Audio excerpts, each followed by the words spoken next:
Netcasts you love. From people you trust.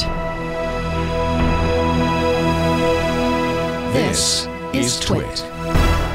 Bandwidth for the Tech Guy is provided by Cashfly. CACHEFLY.com.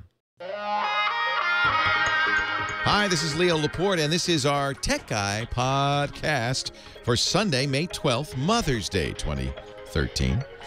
This show originally appeared on the premier radio networks, including 200 stations in the U.S., and our new XM satellite channel, XM 244. This is episode 978. Enjoy. The Tech Guy podcast is brought to you by Stamps.com. Use Stamps.com to buy and print real U.S. postage the instant you need it, right from your desk. For our special offer, visit Stamps.com, click the microphone, and enter Tech Guy. And by Ring Central. I love my cloud-based phone system from Ring Central. Zero startup costs. And Ring Central is $20 per month per user. Try it now with a 30-day risk-free trial. Call 800-543-9980 or visit ringcentral.com and use the promo code TWIT. And by LegalZoom.com. LegalZoom's not a law firm, but provides self-help services at your direction, like affordable business and personal documents you can trust. Visit LegalZoom.com. Use the offer code TechGuy. You'll get $10 off at checkout.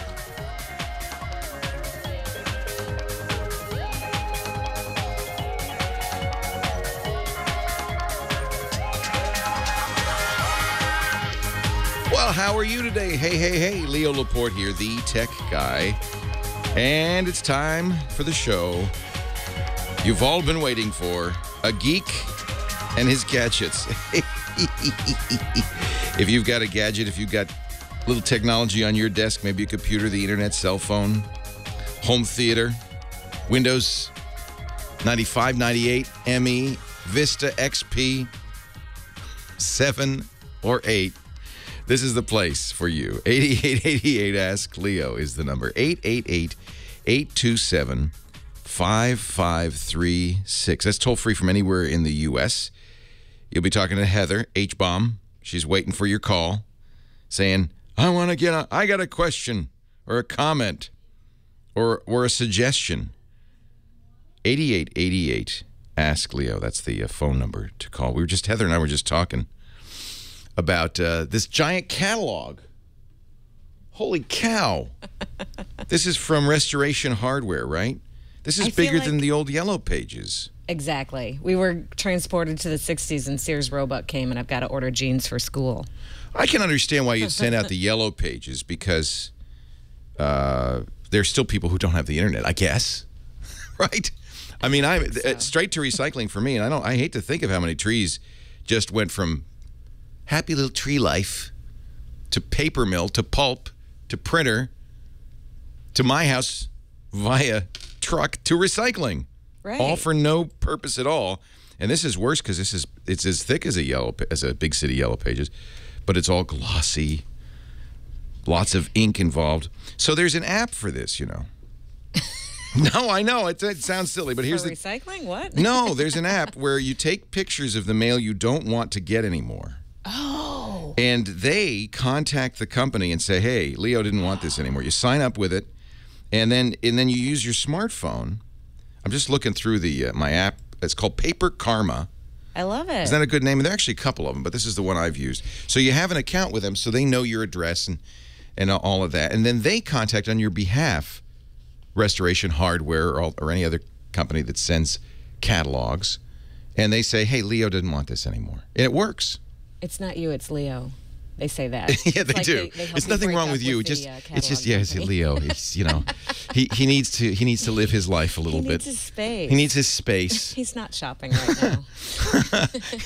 But you know, someday maybe. So you keeps track of your requests. So I can scan the mail that I'm getting. You can take a photo of it with your smartphone. I'm doing it right now with this Restoration Hardware thing because this is ridiculous. What a waste. And it's, by the way, it's to Leo Laporte or current resident. You know, that's when you know. Now, you got to take a picture that includes the company in it. All right. We'll get the whole thing. And then... yeah, Restoration Hardware didn't even care, really, that it was you. No, current resident is fine. Current resident would work. We'll take anybody. That's kind of whoever wants this. And then you say what the address was. It's actually all you really need is the company. Try to clearly capture the sender's name, your name and address, and any tracking codes. Now, Restoration Hardware makes that hard because they've spread it out over the entire page. But you don't think that's because of this paper karma, do you? On purpose? No, couldn't be. So you can add all your name and addresses to it. And then you press a button that says unsubscribe me. And I've done this with all the catalogs. This is, you always think, oh, someday I'll get online and I'll say, don't send me the catalog anymore. But this is better because you just have your phone and you snap a picture. It's quicker and easier. Yeah, because otherwise you're like, I'm going to make the phone call. I'm going to do the email, and then you just don't. See, technology really does help sometimes. Yeah. Of course, you're sitting at a restoration. Well, maybe I don't know about you. I think we got you a cheap desk. But the desks behind you are Restoration Hardware, the office furniture, the studio equipment, all the gear. We bought a lot of stuff from Restoration Hardware, so it's not that I don't like them. Paper karma is what? What are you looking at me for? That's a good desk. John, our studio manager, says we gave you a good desk. Look at this plastic. It doesn't look like the best desk I like ever wood? saw in my life. It doesn't sound like wood. Is it? It's not IKEA, is it? What does it do? It's kind of IKEA-ish. Not saying it goes up and down, though. Okay, See, Restoration Hardware won't do that. You want to stand up? Look at that. I might someday. This is great. If she ever wants to stand up. Would it bounce along with? Hey, I got a new desk I'm really happy about. As long as we're talking about technology desks, I set my up desk up yesterday. Cool. So this is kind of, this is the latest thing now as people are standing. Sometimes they're sitting, sometimes they're standing. And the idea would be have a desk that can go up and down. Didn't Ron Owens have that at that old radio station that we used to be at? Because so it would go up and down. I think they did. I think Front Street? Yeah, the new studio had Eric. So this is nice because sometimes you feel like sitting, but really it's better if you stand at work and stand at your desk. So this up desk, so it's. You know what? I'm going to tell you the price, and people are going to say that's ridiculous. But I priced other motorized standing desks, and they're thousands of dollars. So I was very pleased. This was $999, $1,000, and for the 6-foot version, the biggest one they make. And it came in a week. I had to set it up a little bit, but it wasn't as bad as IKEA. And now I don't do IKEA. That's what I had. I don't like do you could IKEA. move it up and down, but in my studio at home, I had the IKEA one that with the key. Yeah, no, this has a motor in it. Oh, that's so crazy. it goes up and down with a motor. It's kind of satisfying. Zzz, up and down. Zzz. So I put and I think it holds a few hundred pounds. I don't know. I should probably find out. I wouldn't get on it and ride it around. That'd probably be a bad idea. But it's really cool. It reminds me of Young Frankenstein. Yeah, it's kind of like I'm raising him for the lightning day. I could maybe if I ever want to build a monster, it's going to be double duty. Put that on the bucket list. I can recommend these. These are really nice up desk. Now I don't know about the longevity because I've only raised it and lowered it about 100 times yesterday, just for fun. But they do have crank ups, which are less expensive if you want to waste a little energy doing that. It's probably good for you. But this has a little motor, and I love it. So sometimes I'm standing up. In fact, I leave it in the stand-up position, and I figure, well, I'll lower it when I want to sit down. And I have my computer on it, my monitor, my inbox. Which is funny because I'm at home, so nobody's going to put anything in my inbox. Except this Restoration Hardware catalog. Can you listen to this? Oh, my God. That's how heavy it is. Things go down. Oh, my goodness. I think I've ruined my desk. So anyway, now I've taken a picture of it. Isn't that is a nice Paper Karma is the name of that. If you want to get it for iPhone or Android phone, it's free, and they will automatically. I guess they're just doing it to be nice people because there's no advertising or anything in it, and it will automatically unsubscribe you from stuff you no longer want to get. You just take a picture of it. I think that's cool.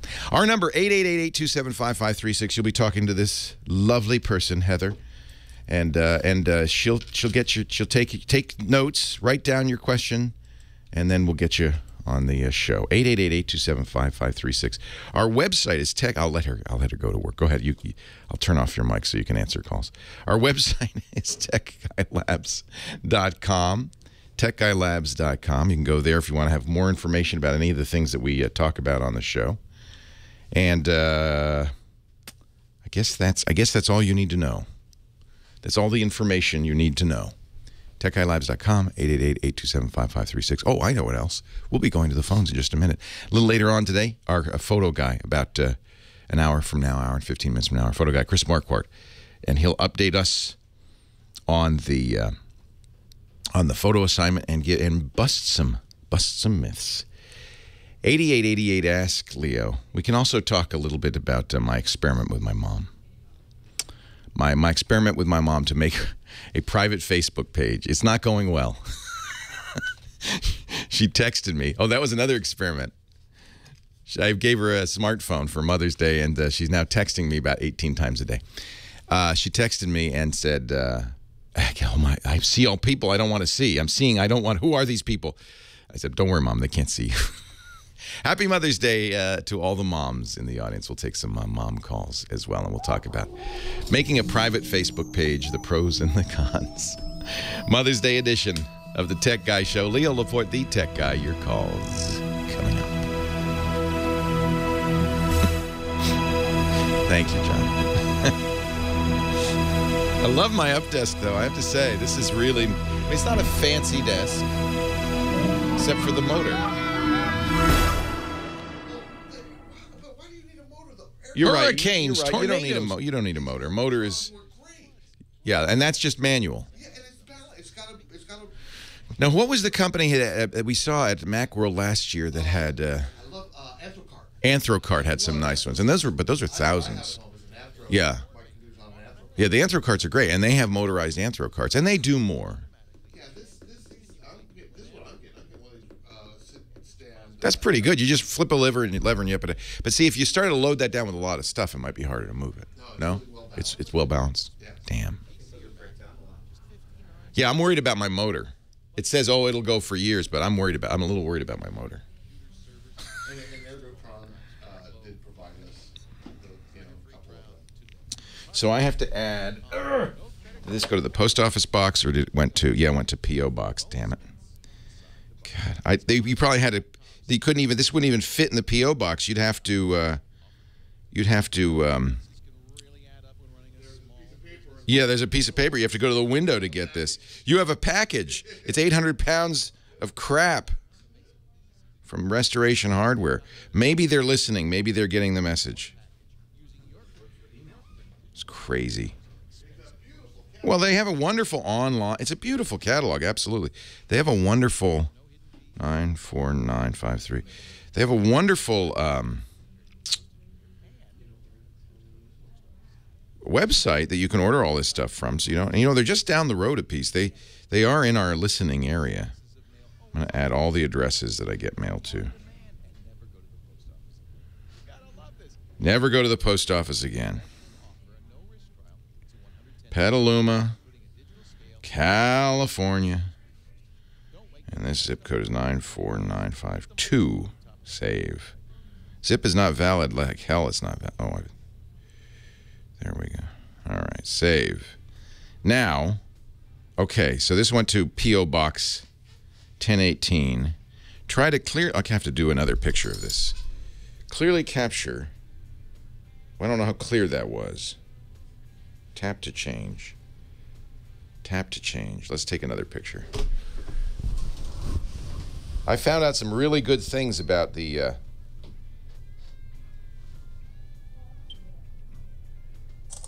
Galaxy S4 I shall share with you. God, it looks a little blurry. Let's do that again. It's kind of blurry.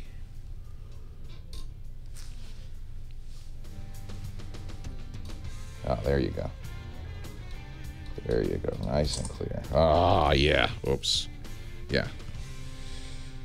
Leo Laporte, current resident. Experience the RH. Bring a baby. And it says bring a baby. Oh, and the baby. Okay. And okay, scan mail. Done. Look at that. Paper Karma. Rock on. And then we'll recycle that. From forest to recycling bin. No, I don't want to share that picture on Path. I got extra batteries. I got my charger. I got my special case. I'm ready to go with the Galaxy S4, but I found a really, really nice feature. You can. There's a hearing tester in the phone. So you put on the headphones that you're going to use, and you go through the hearing test, and they say, can you hear this in your left ear? Can you hear this with your right? Can you hear this? Can you hear this? And you go through it, and you make a sound curve for your hearing, and then it adjusts the sound forever on, and it's wonderful. It's amazing. I can't believe it.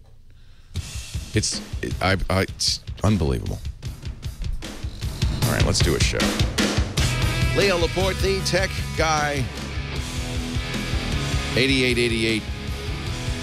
Ask Leo is our number. I scanned in that. Heather, you'll be proud of me. I scanned in this catalog. I said, it's Paper Karma. That is so. Everybody should download that app. You should get that. I am. Are you an iPhone? I never asked you this. You know, we should have asked you in the job interview. Now I'm going to be nervous. The big reveal. What kind of phone? Listen, you know I was a dope when you hired me. You don't have a feature phone, do you? No. You do have a smartphone. It's an iPhone. I'm just like every other girl. Nothing wrong. Nothing wrong. No, well, I like the iPhone. But I've already been like, the next time I go get a phone, I'm going to look at this HTC or this Nexus or this G4. Well, I was just telling everybody what this Galaxy S4, which is now the... Okay. I know 2 weeks ago my favorite phone in the world was the HTC One. But I'm fickle. It's not me, it's you. Envy. No, it's them. So this time I'm carrying the Galaxy S4, which I actually really like quite a bit. But I found a feature this morning, thanks to the website, the Fandroid website. I found a feature that just blows me away. I've never seen this on a phone before. You put your headphones on, and then in the phone, and it's buried, so you would never find it. That's one problem with this phone. It has so many features. It's so complex. This Galaxy S4 is the newest, flagship from Samsung, that you can't find any of this. But in sound... In the sound settings, way at the bottom, there's an adapt sound setting. And this is, remember the hearing test they would give you in school? Oh, raise your left hand. Oh, right. Yeah. You put your headphones on, and it does that. It goes through a bunch, like 20 or 30 sounds. It says, can you hear that? Can you hear that? And you say yes or no. And then it makes a curve. This is my curve. I'm deaf, basically. So not perfect sound. The sound that the phone comes from is that nice straight yellow line right across the top. But this is my hearing. I don't come anywhere close to that, right? Because I'm an old man. Highs and lows, right? Got it. So the phone adapts now the sound when I'm listening on my headphones, and it sounds so... I can hear everything all of a sudden. Highs and lows. This would be great for older folks who have a hard time hearing voices, for instance, But even for anybody, young people obviously have great hearing. They're probably closer to that yellow bar. But I think that's I'd like to see more phones do that. Love to see more phones do that. That adjusts the sound, not based on some arbitrary curve. The HTC One has Beats sound, which is great if you have Dr. Dre's hearing, but not so good for anybody else. But it customizes the curve for your hearing, and you can really tell the difference. So I would never have found that. Thanks to the folks at Fandroid. Just a little tip. All right, who should I talk to first? I see we have a whole bunch of people on the line. Yeah, I'd start at the top. Right, number one. Michael in Burbank, you thinking? Mm-hmm. Michael, Leo Laporte, the tech guy. Welcome. Thank you, Heather. Hi, Leo. Hey. Hi. I'm calling you just to ask a couple of questions about website popularity. Me and a couple of my high school friends were starting up a website, and we want to add a sitemap, but we don't have a web hosting service. We're trying to find a free web hosting service because we want to minimize how much we spend. The websites to raise donations to pay for college. Great idea. Oh, I love that idea. Yeah. Now there are different services that are dedicated to funding things. Fund what's it called? Fund My Life. I can't remember what it's called. But that you could go to GoFundMe. That's it. GoFundMe.com. And you can go there and say, hey, we want to raise money for college. And then now obviously strangers aren't going to give you money, but you might find that grandma, grandpa, aunts and uncles, cousins, they might do it. So there's a number of these. This is a very hot topic right now. Crowdfunding, they call it. And it's not exactly free. They take a percentage. That's how they fund themselves. But there are a number of places like this. So that's one way to do it, and that would be free up front, but they take a small cut, a few percentage points. You could read about that, and then you tell grandma and grandpa. But I do think that it makes sense to have your own website, and there's certainly lots of places you can create free websites. You probably already know, because you're a young person, about Tumblr, right? Oh, yeah, no, but the thing is we already have our website. We're trying to add a sitemap to our website. It's been hosted already. I see. So you're saying, because this is one of the things Google says, if you, for better search results, create a sitemap, which is just, you know, a file, an HTML web page that has where everything is on your site. And then Google uses that to spider your site. I don't know how important that is, but I understand you want to make it. Yeah, so you're saying your free web host doesn't offer that as a feature? No, it's not a free web host. I'm using GoDaddy. Oh, ooh. I have the XML file, Terrible. and I want to upload it to the directory, but I don't have a directory to upload it to. For the sitemap. So so I don't understand what you're asking me. You want somebody to replace GoDaddy? Not exactly, no. With the service... You want a separate website that will host your sitemap? Yes, somehow, some way. Is there a way? So you've generated an XML file? Yeah, I generated an XML file. It has the sitemap and all the links pertaining to the sitemap. That was done by GoDaddy? Yes. Yeah, so that's fine. You just host that on your site, sitemap.xml, and you go to Google and you say, here's our sitemap. Actually, if you look at Google's Webmaster Tools, there's a Submit Your Sitemap link. You already have it. You don't need it. The sitemap is not necessarily something you want humans to visit. It's for Google's spider to visit. The thing that it goes, they call it a spider because it crawls the web, get it? It goes around the web looking for websites, following links. And that's how Google has made this massive billion-page index of everything there. So go to Google's Webmaster Tools, google.com/webmaster, and you'll see a button that says Submit Your Sitemap. Submit your sitemap, you're done. And you just store that XML file. Probably GoDaddy's already stored it for you. You just use the link that GoDaddy gave you for that XML file. And you could talk to GoDaddy's support. I'm sure Danica will answer the phone and just tell you everything you need to know. But that's fine. That's quite fine. That you don't need anything fancier to host it. And I don't even know if it would work if you took that XML file, put it on another place, and then told Google mine's there. It would confuse them. It would confuse them. So don't do that. Patrick in San Bernardino. Leo Laporte, the tech guy. Hi, Patrick. Hello, Leo. Thanks for taking my call. Thanks for calling. And actually, to be honest, it was my 22-month-old nephew who called you. Don't say that, because there are people out there who have been trying for 4 years to get through, and they can't get through. They can't get through. And then you say, yeah, my 2-year-old just dialed and got through. That's the point. Is I was trying to redial so much that I figured I'd show him how to do it, and he went ahead and just repeated it for me. That's smart. It's it's like you have a trained chimp, except it's a human. Amazing. What's your 22-month-old's name? That would be Noah Myers. Hi, Mella? Noah. Nella. Nola. Noah. Yeah, Noah. Noah. Gosh, you know, see, I need to do this thing I did on the phone. I need to do that here, John. I need a hearing test. Noah. Everybody else knows it was Noah. What can I do for you, Patrick? Well, because the Apple interface is so easy to use, I've been trying to get my whole family on board with Apple IDs. Ah. And we got a new iMac.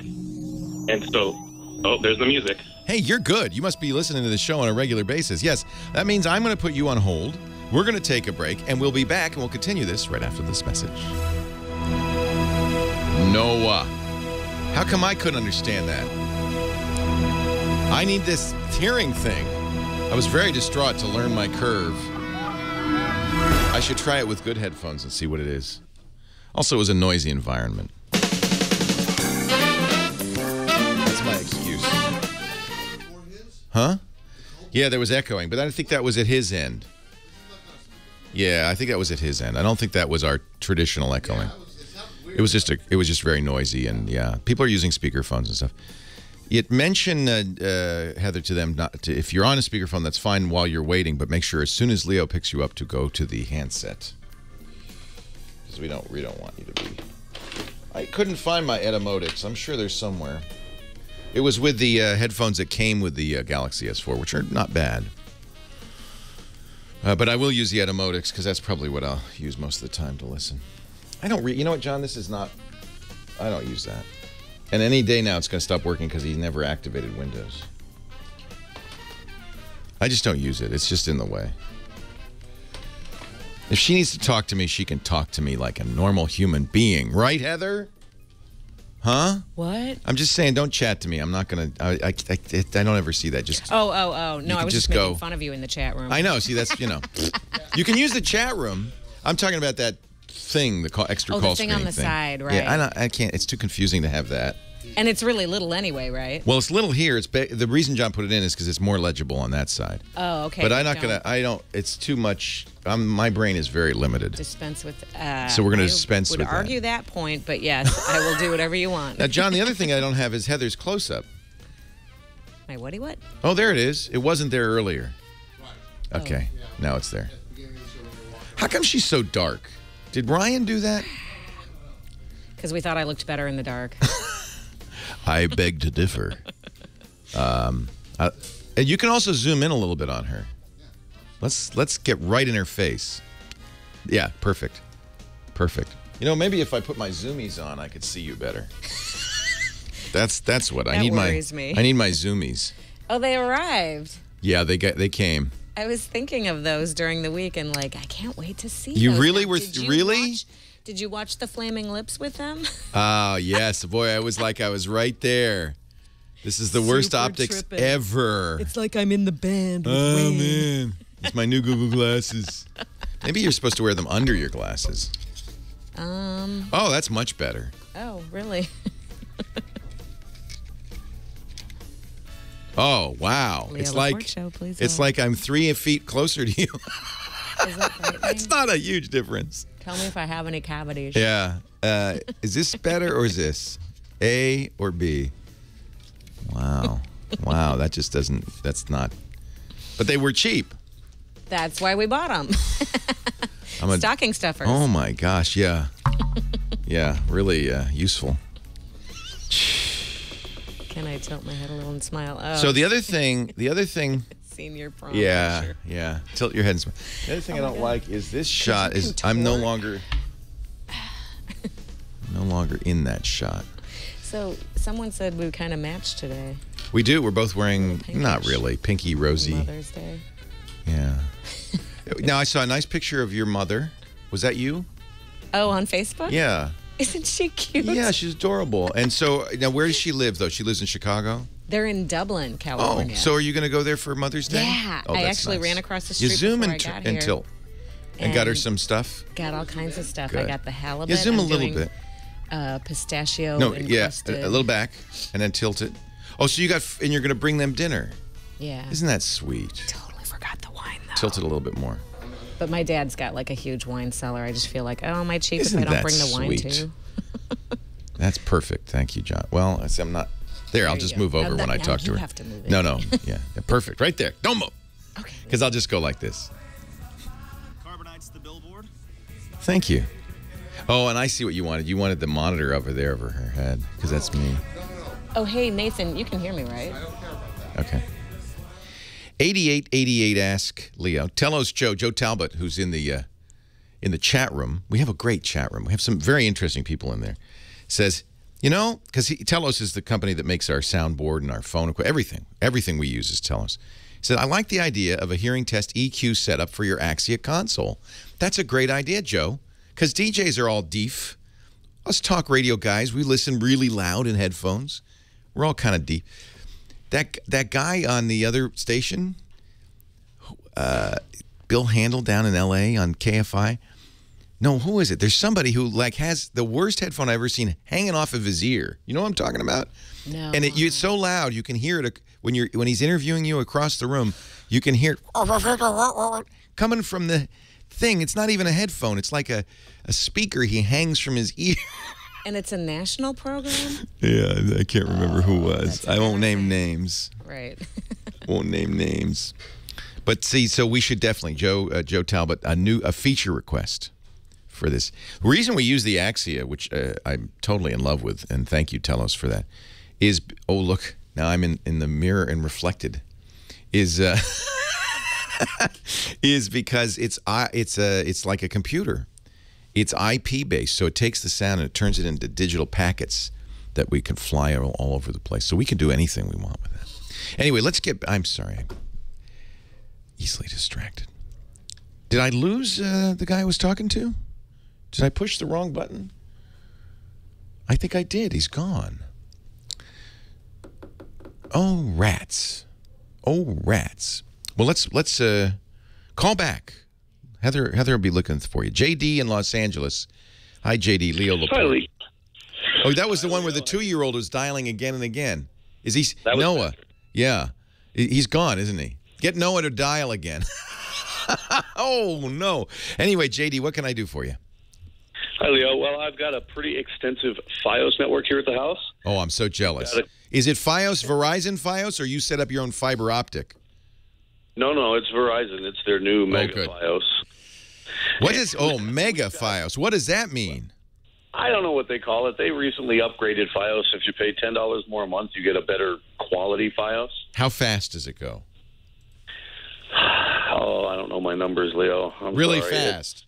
You know what? Really fast. If it's fast enough, you don't have to know it. You just go, it never slows down.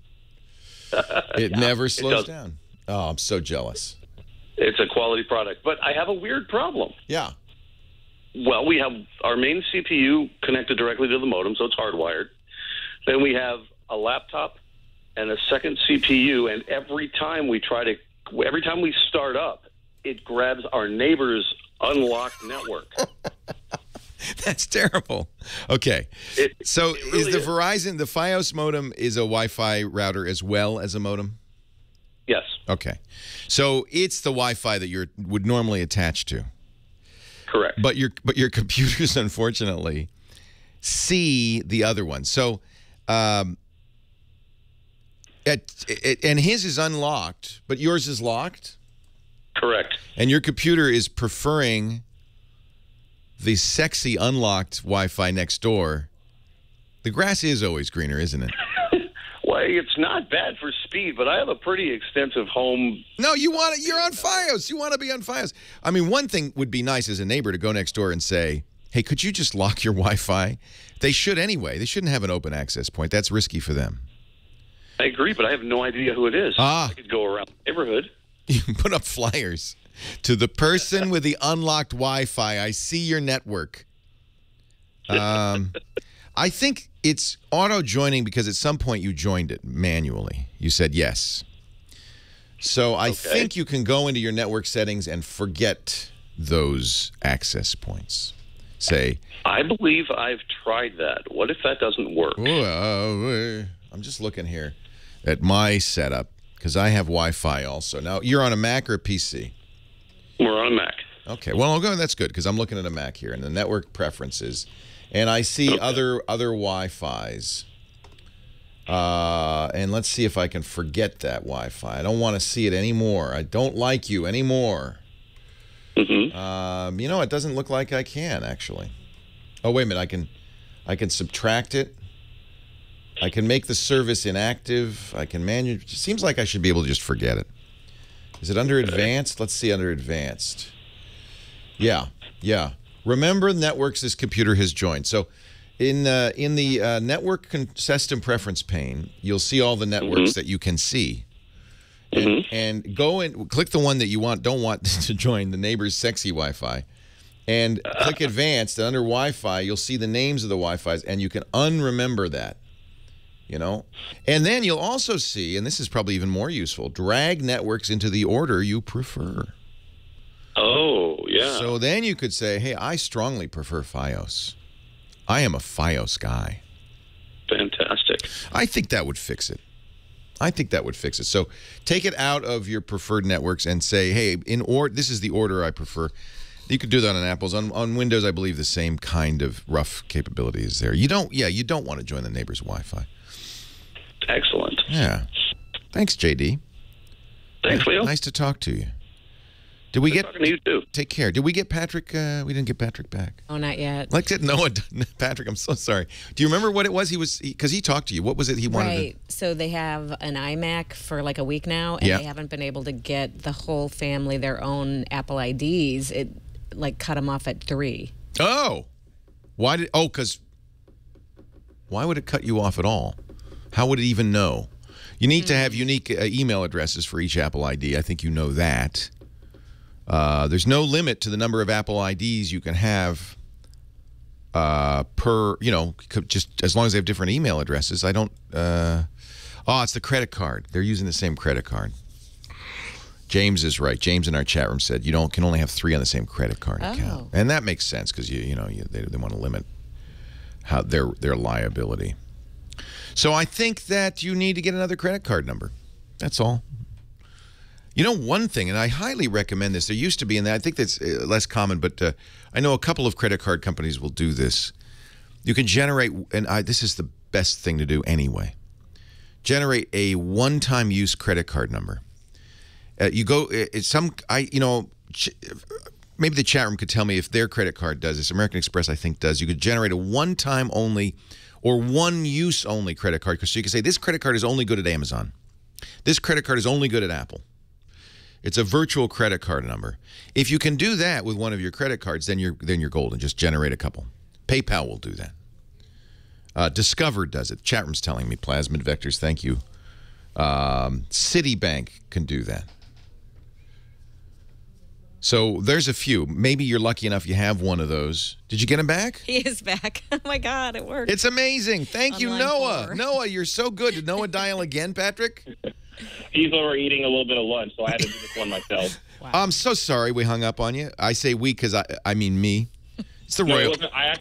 You said it was a little loud, so I grabbed my headphones, and I accidentally pressed the middle. Oh. So it hung up. So you hung up. I'm so sorry, Leo. No, don't apologize. I'm really glad you got back.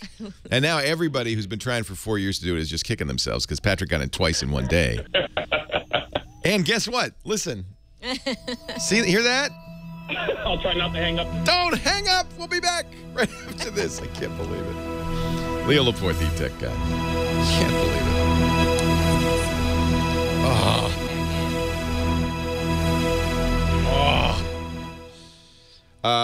You could use gift cards.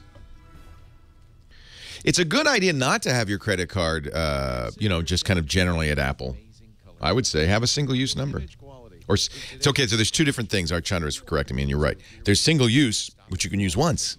There's single vendor, which you can only use at that vendor. You want a single vendor number. And I don't think Apple would have any problem with that, would they? So get consistent, true-to-life color with Epson projectors. Whether you're watching movies, playing video games, or just watching a family slideshow. Check out the new 3020 and 5020 Ultra Black. Ryan Block, we have the invasion of the Frenchies on Twit. Ryan Block, Patrick Beja, and Cédric Ingrand, et moi. Ryan Block is the only person, well, I guess I'm not really French, but I sound that way. And well, we have solved this problem for Patrick, and he's not even on the phone. Our show today brought to you by Stamps.com. You don't want to, trust me, make a trip to the post office, a pilgrimage to the post office. And why should you when you can print your own postage from your computer and your printer whenever you need it from Stamps.com? I'm not talking a postage meter. Now, don't get confused. Postage meters are expensive. You have to lease them. You have to pay for special ink. It's really sad. I see people waiting in line at the post office to charge up their postage meter. That's crazy when you could just do it all from Stamps.com. Postage on demand. This is, if you're doing a lot of mailing, you don't need this for your Christmas card list. This is not for home use. This is for a business that does a lot of mailing, fulfillment, that kind of thing. Stamps.com, we use it. It's incredible. You could print, you can actually use the Avery stamps labels. I guess they make them, and print stamps right on them. Whenever I need stamps, I don't go to the post office. I go to Frederique. I say, print me out a page of stamps, and she does, right from the printer. I think that's awesome. You can print right on envelopes, which is very business, professional, because it prints the return address, prints the address of the recipient, which you can get from QuickBooks, from your address book, from, Etsy, PayPal, any website. Puts that all in there, puts the postage, puts your logo if you want, a special message, Mother's Day deal, whatever, on the envelope. But you can print for any class of mail. You can print mailing labels for packages. And, of course, they have that scale. In fact, they have several scales that are USB. They plug into the computer, and then you don't even have to – you always have exactly the right postage. No more postage due. That's so embarrassing. It's so unprofessional. I want you to give it a try. Postage on demand from Stamps.com. Now, when you go there, we've got a no-risk trial. You might say, oh, that $80 value, that looks good. But no, do me a favor. When it says, up in the right, it says, heard about us on our radio or podcast, click that button and type in our offer code, TECH, TECHGUY, 2 words. And that $80 value, whoa, turns into a $110 bonus value, $55 in free postage for the first few months of your Stamps.com account, a free digital scale, a $5 supply kit, a 4-week trial. It is great. The scale is yours forever. You do pay shipping and handling on the scale. I think it's like $5. Stamps.com. Never go to the post office again. You even get discounts you can't get at the post office. And the mailman comes and gets it. I like that, too. Stamps.com. Give it a try today.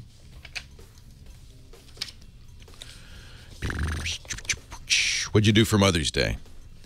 I think for geeks, I'm going to talk about this.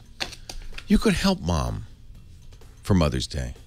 Mom said I didn't have to get her anything for Mother's Day because I gave her a smartphone, showed her how to use it, set her up with Facebook, set her up with Skype, updated her OS to Mountain Lion, updated her iPad. Leo Laporte, the tech guy. Nathan, I'm liking the tunes. Nathan's spinning the discs, our musical director, our new musical director. I give you the title now, Nathan. Thank you, sir. 8888. Ask Leo. That's the number. Patrick is on the line here, and we're talking to Patrick. He has, you got how many Macs now? Well, we're going to try and go to multiple Macs. So right now, but it's just one Mac right now. Okay. One Mac right now. But you want a different iCloud account for each user. Yes, correct. And they all have their own unique logins, right? Correct. Right. And so am I correct? Okay. I feel like Karnak. Am I correct in thinking that the problem is that you can only get 3 accounts on a credit card number? And we haven't even used a credit card number, though, because really all I want to do is use it for our calendars as our main function. We want to share our calendars between each other. Got it. And what does it say? It says you can't create another account? Right. So we did the user. I had a great help from a friend, Steve Belinsky, over at Cal State San Bernardino. We go to school together. So I brought him over as a second set of eyes while we did this process. And we created the user accounts on the iMac. Then we went and we created Gmail accounts for the family. Great. Then we made everybody an Apple ID based on those Gmail accounts. Great. And then we went into each user account on the iMac and tried to connect the Apple IDs. Oh, it says you can only have 3 different calendars attached. Or 3 different, well, it says, your maximum accounts reached. I forget the exact error message, but it wouldn't let me do more than 3 different, hook up more than 3 different Apple IDs. But even though they're separate user accounts. Yeah. Yeah, that's more a limitation of the operating system in saying, hey, you can't start piping all this stuff in here. Use Google Calendar and their sharing capability. Don't even do it through Apple. Because either Apple has the push feature, and when I go to it'll push. So what you do is you are in your, let's say you are in your calendar and you want 5 other people's calendars in your calendar. You have them share their calendar with you at the Google level. Now that shared calendar becomes part of your calendar, and you don't have to do anything with a Mac. It just comes in. Well, now, see, I understand you on that aspect of it, but when I'm trying to, so the 4th person in the family goes into their Apple, and they go, okay, I'm going to go into my calendar and hook up my... No, they don't have to. You're getting it wrong. Don't do it through Apple at all. At all? At all. No Apple. Just Google. So what you do is go to the web, calendar.google.com. Okay. And you say, share this calendar with, and use the other person's Gmail address, as many as you need. Share that calendar, and Google does not limit you. You can share your calendar with hundreds of people. Share my calendar with these 4 other people. On their calendar, when they log into their Google Calendar, calendar.google.com, they'll see your shared calendar as well. It'll be just another category. It'll say Patrick's calendar. Right. Now, when you sync up on the Mac, you just sync up with your Google Calendar. Correct. And you look at the calendars on there, and one of the calendars will be Patrick's calendar. You check that box and say, yeah, I want to see that one. You can have as many of those because it's just another calendar category from the point of view of the Mac.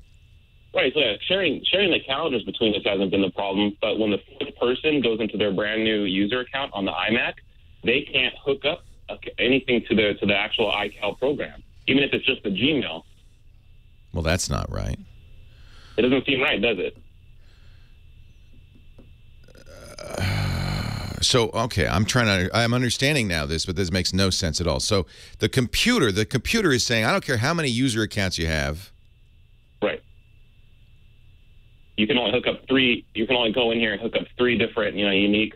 I guess maybe I just need to go and not, instead of using Apple IDs, maybe try it solely with the Gmail. But I was hoping to stay within the operating system. No, you are. You're fine. Apple, if you look in the Apple calendar, as well as the address book program, it will say, do you want to sync to a Google account? Calendars and address books do. All right. Apple limits the number of iCloud accounts assigned per device, and I guess a computer's a device, to 3. And why? That's crazy. Three unique Apple IDs from a single IP within a 24-hour period only. You might try tomorrow. People on the chat room, Packeteer and James, thank you, are looking this up at Apple. It's a very bizarre thing. I don't understand that at all. It is a little crazy. So, Leo, how soon does the video go up of our call so where I can maybe write back to you and let you know how I'm progressing? It goes up within 24 hours. So, yeah, go back to techguylabs.com tomorrow. And Josh will have put the video up of this show and your call. It'll be there, right there. It'll say, Patrick, with an iMac question, and then you can add in a comment and let us know. And if you're listening and you say, boy, this doesn't sound right, or if you've got a way around it, I'll have to actually go through and do it. That seems like an arbitrary and strange limitation that Apple says, okay, you've got one computer, one IP address, and I'm not going to let you attach that to more than, because this is a family computer. I'm not going to let you attach it to more than 3 iCloud accounts. I have to say this is where Apple just stumbles miserably, is in web services. Mobile Me was a disaster. Famously, Steve Jobs called the Mobile Me team into the company auditorium at One Infinite Loop and said, you should be ashamed of yourselves. You've let us down. You've let your coworkers down. Mobile Me is a disaster, and then fired them all. Or not all of them, but most of them. And started over with iCloud. If Steve were here, I have a feeling there'd be another meeting because it just has so many problems. Apple needs to go out and hire some network engineers. I know they're doing it as fast as they can and figure this out because they've really not got services down. Google's got it down. That's why I say use Google. Google knows what they're doing. I'm not familiar with this issue because I don't have a case where I have more than one iCloud account attached to one computer. Yeah, he didn't fire everybody. He fired the guy in charge. It's a better story if you say you're all fired. I like to embellish. He fired the VP and the rest of the engineering teams got to their feet and cheered. How about that? It doesn't make sense because you should, if you're going to allow any arbitrary number of user accounts on your computer, which you do, you should be able to have each of them have their unique and one and only iCloud account. I don't understand why there would be a limitation, except if Apple's afraid that one person will create 100 iCloud accounts, but 3 seems an awfully low number. And if you have a different login on okay, now Emmerich is saying, hey, I have 6 iCloud accounts on my MacBook Pro. So I don't know what's going on here. Emmerich, did you set them up at separate days? Instead of in one 24-hour period? Maybe that's just the limitation. I don't know. But Patrick's going to get back and he'll put this on the website, techguylabs.com. So tune back tomorrow on the website. That's one of the things I really have high hopes on the website. We designed it so that it would be a repository of all the stuff we talk about. But I understand that I'm not going to always know everything. I certainly don't know everything. And that maybe after the fact, somebody might come in and say, hey, I tried this and this worked. And I want that information to be on the site too. So the way we set this up is, during the show, James DeRuvo is writing stuff down so that we have at least something there. You can go back, you get home from driving around doing your chores or taking mom out to brunch, and you heard the show and you go home and you can immediately see something on the site, techguylabs.com. There's an entry for today's show already. Thank you, James. But then, after that, Josh Windish on my staff here goes through them all, adds to it, fleshes it out, and attaches video and audio so that you can see that. It jumps right to that portion of the show, and you could see it, and you could see the question, you could see the answer, And then in the comments, please add your thoughts. The more you do that, the better. Because this should be a way to solve this. There should be a way. I can't believe that this is really just not possible. And I do, frankly, always use Google. I don't use iCloud. I mean, in fact, I wish iCloud... I get some problems because iCloud sometimes somehow gets turned on and it's syncing in addition on my calendar. I just want to use Google's calendar and let Apple pull from Google Calendar and put that in my calendar. I don't even use nowadays. I don't even use Apple's iCal program, or I guess they just call it Calendar now. I use a better calendar, in my opinion, called BusyCal. It's a paid. It's in the App Store. You can download it. It's a paid calendar, has lots of features, and it's better for using with Google Calendar. But it works with iCloud as well. And I wish it would be easier to do all this. But Apple, this is the problem. And kind of the different philosophies. Apple wants things to be easy, so they're going to be it's going to be kind of, there's one way to do it, because that's easier. And we'll tell you the best way, we'll do it, and you can do it that way, and any other way, no. Whereas Windows and Android on the mobile side, anything you want, whatever you want, go for it. And as a result, you get a much more complicated, confusing operating system. And then I guess you have to choose which one fits your personality. Leo Laporte, the Tech Guy.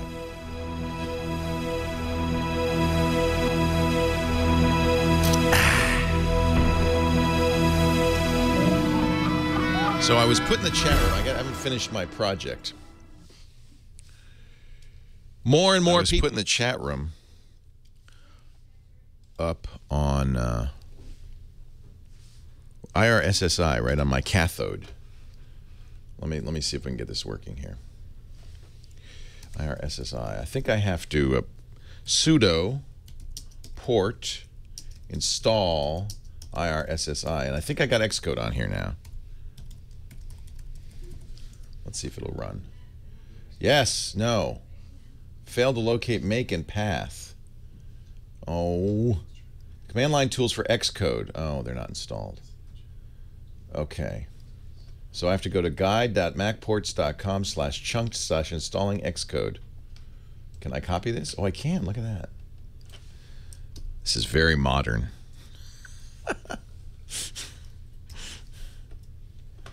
Very modern. Okay, install Xcode. But I did install Xcode. It's installed. Command line tools done from the download section of Xcode's preferences. Well, there you go. Xcode. I can't get to preferences. Do I have to have what's going on with Xcode? Let's start. I can't even quit it. Oh! What's going on with Xcode? Is there a window somewhere?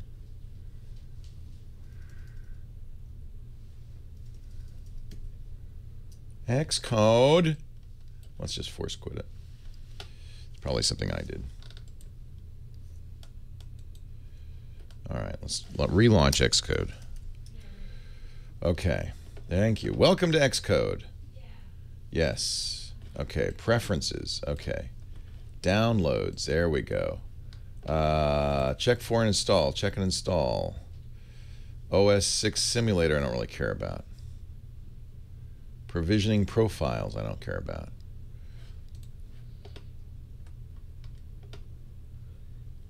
This is done from the downloads. Where is it? Haswell's coming June. Intel announced it. I'm not mining bitcoins. I'm collecting bitcoins. This is my wallet. Look, we've got 3.42 bitcoins. Woo, we're rich-ish. So I would love some lunch. Let me see. What's going on? What is that? That's provisioning. I don't want provisioning. What is going on? I don't want that. I don't need devices. I want command line tools. There it is. Okay, install.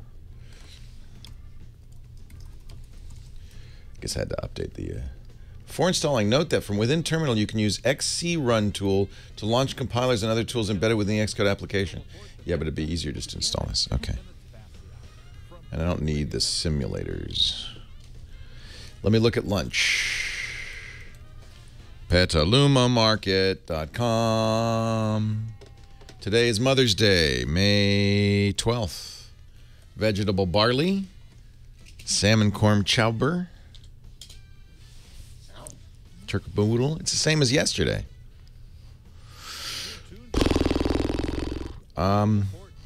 That beef chili was good. I think it was lamb chili, but it was good. I'll take a half container of that. Thank you, sir.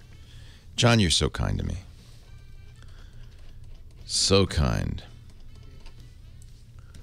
All right.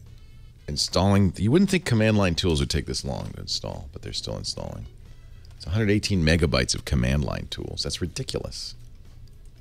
What the hell? Is that GCC and stuff? I guess it is.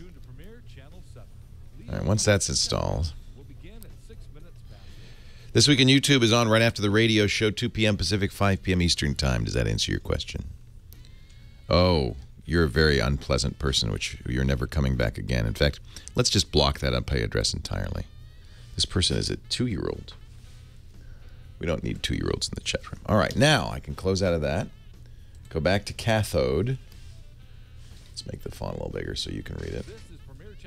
This is our, this is my terminal. There we go. Now we're cooking with gas. Oh, we're installing Perl. That's nice. We're installing a lot of stuff. OpenSSL. So where are you guys from? Oh, awesome. And what brings you out here? On vacation? Welcome. Welcome. What's your name? Rudy and Kim. Kim, I can't believe you sat on the floor. I feel terrible. Thank you very much. And you've been here before. I could tell from the top of your laptop. That is awesome. I'm glad you put a spec cover on top of it. No. To eBay buyer. So it's nice to have you back. And this is your son? That's great. Is this your first time here? You've been here too? Oh, the old place. Nice now, huh? A little more room here, huh? Definitely an upgrade. Okay. Looks like this is the first time. This is just a reminder. You really should go read Startup How To. Oh. Install window. Okay. We don't like any automatic. Just type manual Windows. You're tuned to Premiere Channel 7. Leo Laporte, the tech guy, will begin at 6 minutes past. I'm going to be sorry I did this. What is going on? What is going on? I think I'm going to go to the IRSSI How To. I've set this up before on, what did I use it on? Like I think a BlackBerry Curve. Something really crazy. All right, Startup How To. For all the lazy people. Oh my God. The client of the future. It's a command line chat client. Oh, good Lord. Oh my God.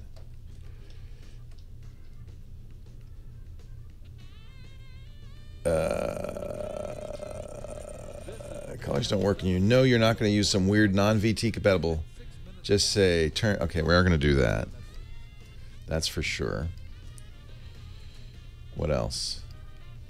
I don't like automatic query windows. I don't like status windows. I do like message. I like that. That's good. So we're going to do that. Okay. Do all of those. Good. Good. Good, good, good. Disable automatic window closing when parting channel or unquerying. Yes, okay. I like that too. Just cutting and pasting the settings in. This is good. Here are settings that make it look just like IRC-II. That's good. I'm not even going to look. Thank you. Now this is the one I have to do. Add servers. Oh, Lord. Okay. So I'm going to have to obviously modify this. Okay, I'm not going to show this because this is my ident. You're tuned to Premiere Channel 7. And network add auto send command. Yes, that's right. But where do I put the network? Yeah, I do segments on other shows. I've kind of cut back a little bit. I used to do the handle every morning. OFTC network.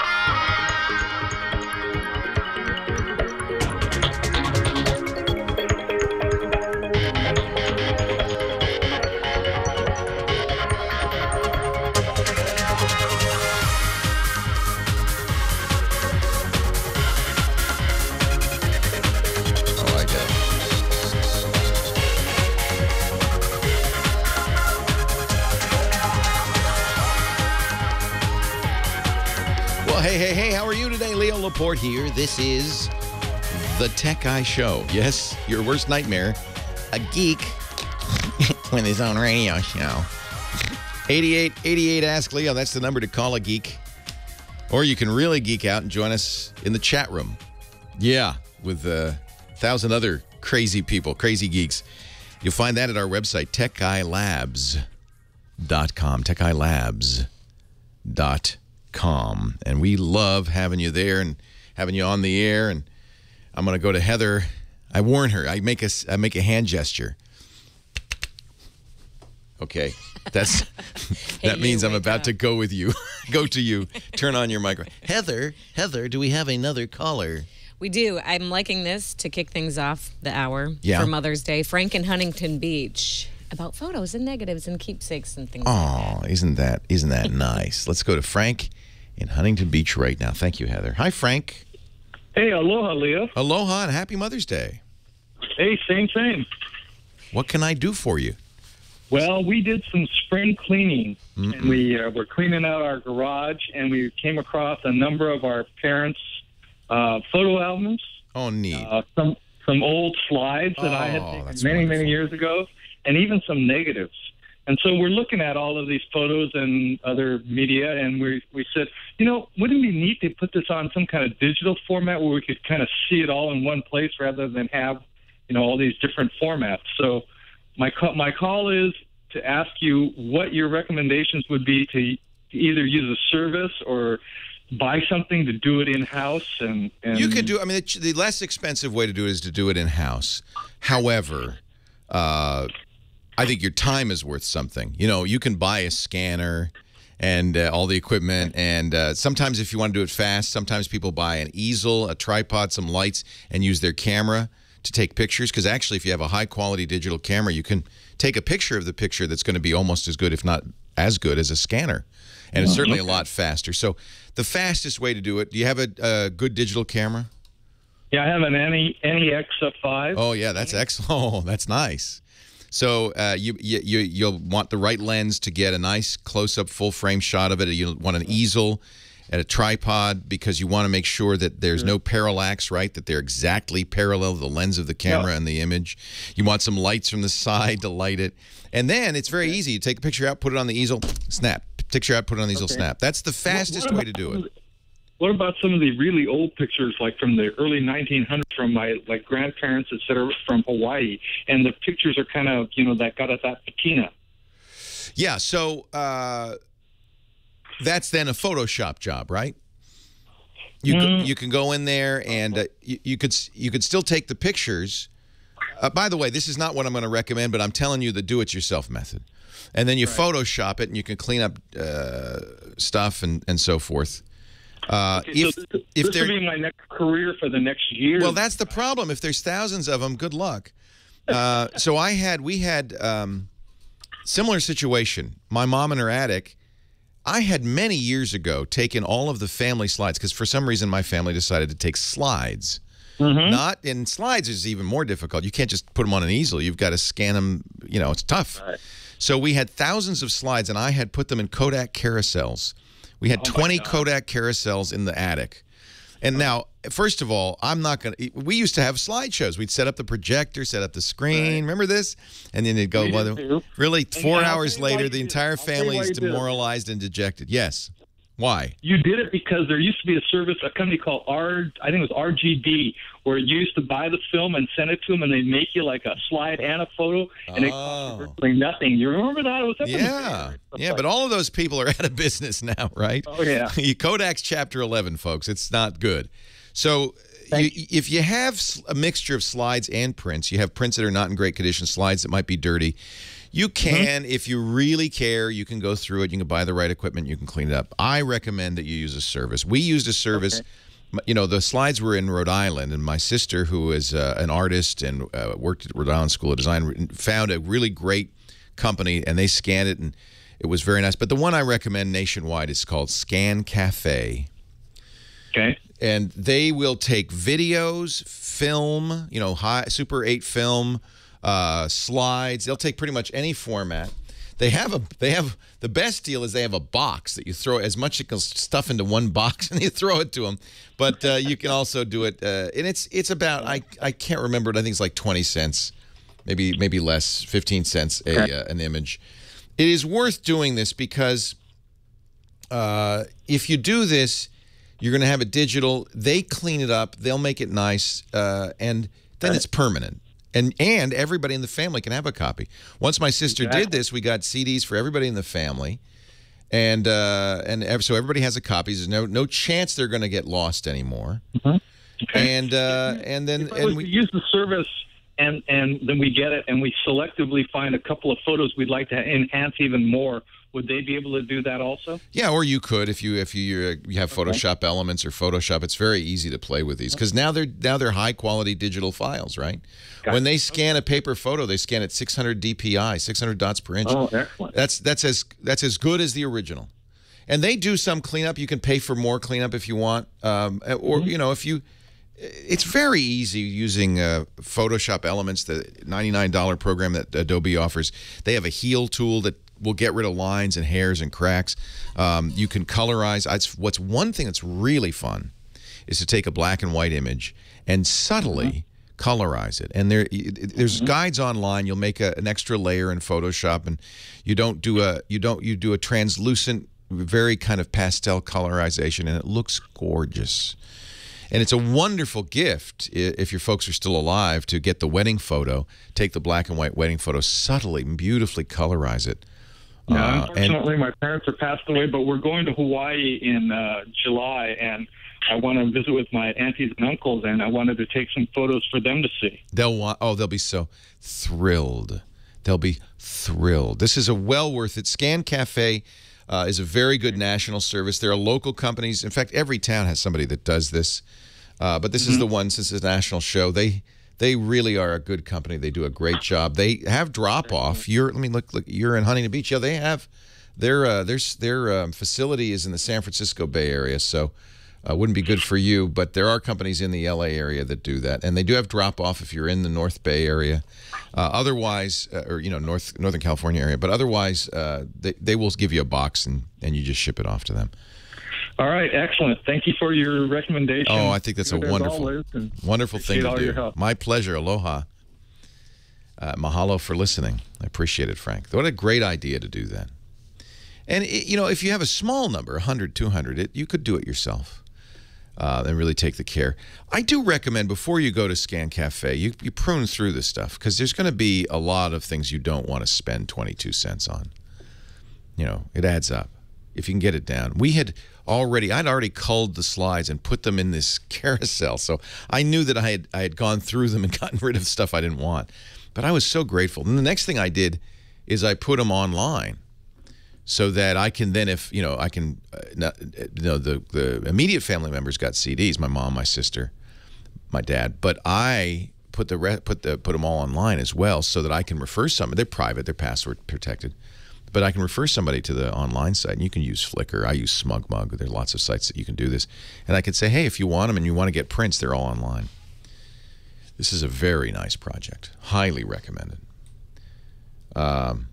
Scan Cafe, apparently, according to Tokyo Jim, will let you, after the fact, say, hey, I don't want to, these are junk. So they said you can throw away as much as 30%. I like that. I don't want to pay for that. It was terrible. Actually, now it's 20%. I'm looking at it here. With Scan Cafe, you'll review your photo scans before you settle your bill. You can delete 20% of them, no questions asked. So 1 in 5 you could throw out. That's a pretty good deal. Leo Laporte, the tech guy. More calls right after this.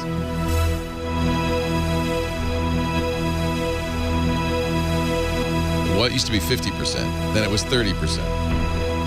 Now it's 20%. I think that's nice, though, of them to do that. There's no reason. They put the work in. There's no reason to do that for free. Thank you, sir. Thank you, thank you, thank you.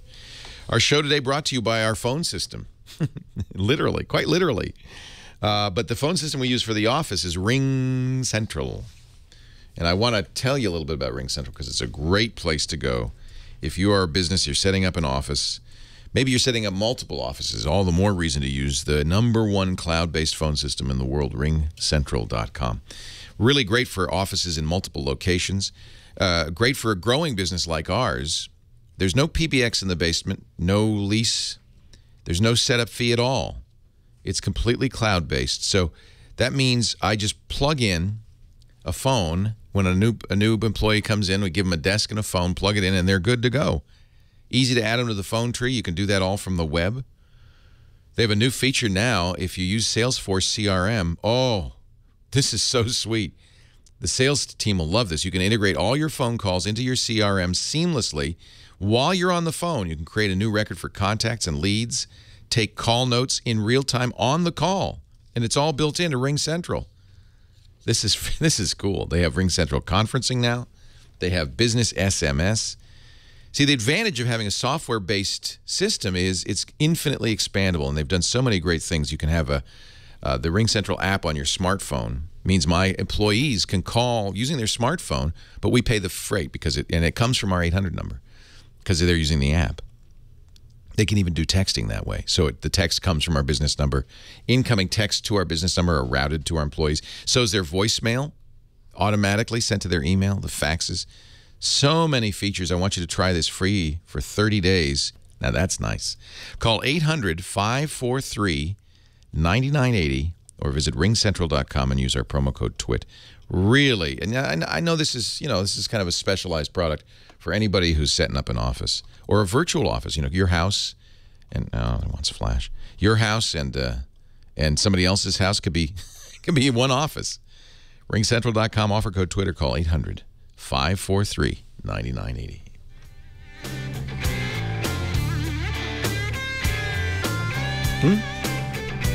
Twit is two Frenchies, Patrick Beja and Cedric Ingrand, and then Ryan Shroud. No, I'm sorry, Ryan Block from Catch It. Now an AOL company. So I'm going back to setting up my IR. Stupid Flash. Go away, Flash. All right, what else do I have to do? Oh, now I have to add the network. All right, let's not show my screen yet. Okay.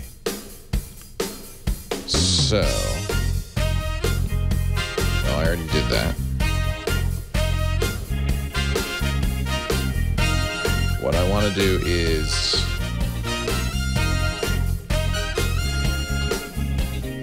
now it says IRCnet. Should I make it IRCnet? Is that right?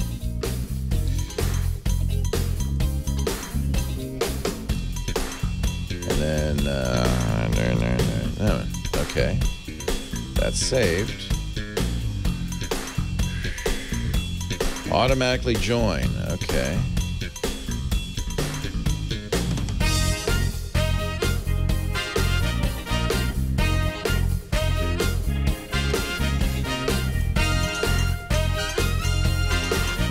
Oh, not enough parameters. Oh. Leo Laporte, the Tech Guy, 8888. Ask Leo. That's the number if you have a question, comment, suggestion. Coming up in a few minutes, 33 1/3 after the hour, Chris Marquardt, our photo guy, to talk about fotografia. Mark in Scottsdale, our next caller. Hey, actually, wait a minute. Was I done? I think I was done. Yeah. Hey, Mark, Leo Laporte, the Tech Guy. How are you? I'm well. How are you? I'm doing great. Nice weather here. Oh, don't tell me. Well, let's see. You're Scotts Valley, so that's the Santa Cruz area. Yeah. You get the morning, sea fog, but then it clears up, the sun shines, and it's a beautiful Mother's Day. Yeah, it's great. Scotts Valley is where Borland was, right? Right. That's an old name from the history of technology. Philippe Kahn's Borland International. Also, a number of hard drive companies were down there. What can I do for you? Well, I just wanted your take on Adobe's decision to nix its boxed software and go with subscription-based service. They were getting a lot of heat because they were charging $1,400 more in Australia for boxed software. And the answer to that was, well, just get the Creative Cloud. Just get the Creative Cloud. And I think it was starting to become obvious that Adobe really didn't want to sell software, that they wanted to sell subscriptions. They're not alone. Microsoft wants to do the same thing. Everybody wants to do the same thing. A subscription is an annuity. And you can even estimate how much you're going to make and all of that. But they give you Microsoft gives you a choice. You can still buy boxed Windows, but I don't know for how much longer. Adobe. So they've announced that they're no longer going to sell the software, huh? Yep. Wow. Well, and I guess their attitude is, hey, it's $50 a month. That's cheaper than buying a $1,200 professional package.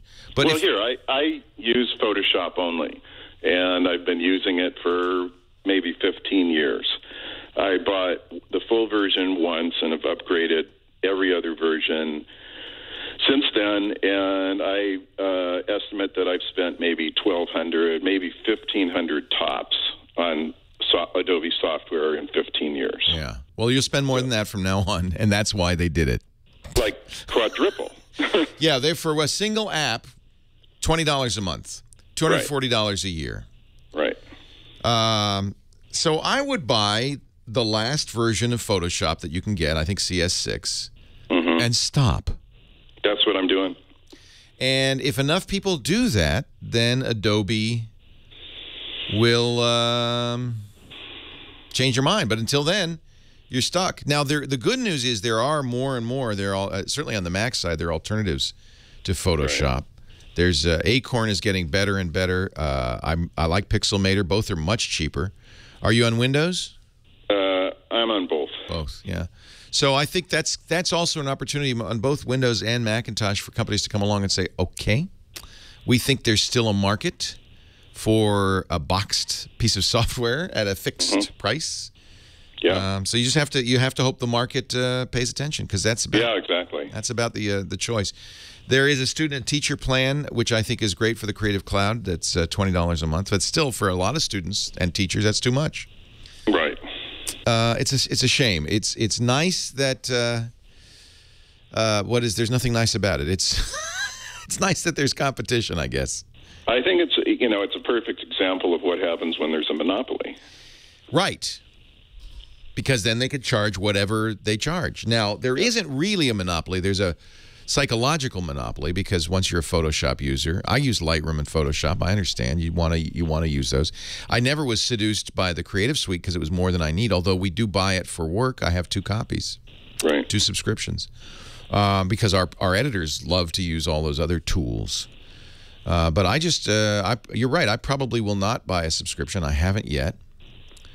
And I am going to look at alternatives, and I think that's the good news is somebody else can do a better job. Adobe really does. Photoshop really is the king. There is, there's the open source, the GIMP, the GNU image manipulation program. It's not quite Photoshop, although there is a nice little layer you can put on top that makes it look like Photoshop, and that's free, Windows and Mac. But I think Photoshop users are going to say, yeah, but it ain't Photoshop. My fingers know the keys. Well, if you're a pro, you basically are stuck using Photoshop. I think so. I think that's true. And I think the rationale, Adobe says, hey, you're a pro. You're making money on this. You shouldn't mind $20 a month. Yeah, but you shouldn't mind being, like, with a gun pointed to your head. I know.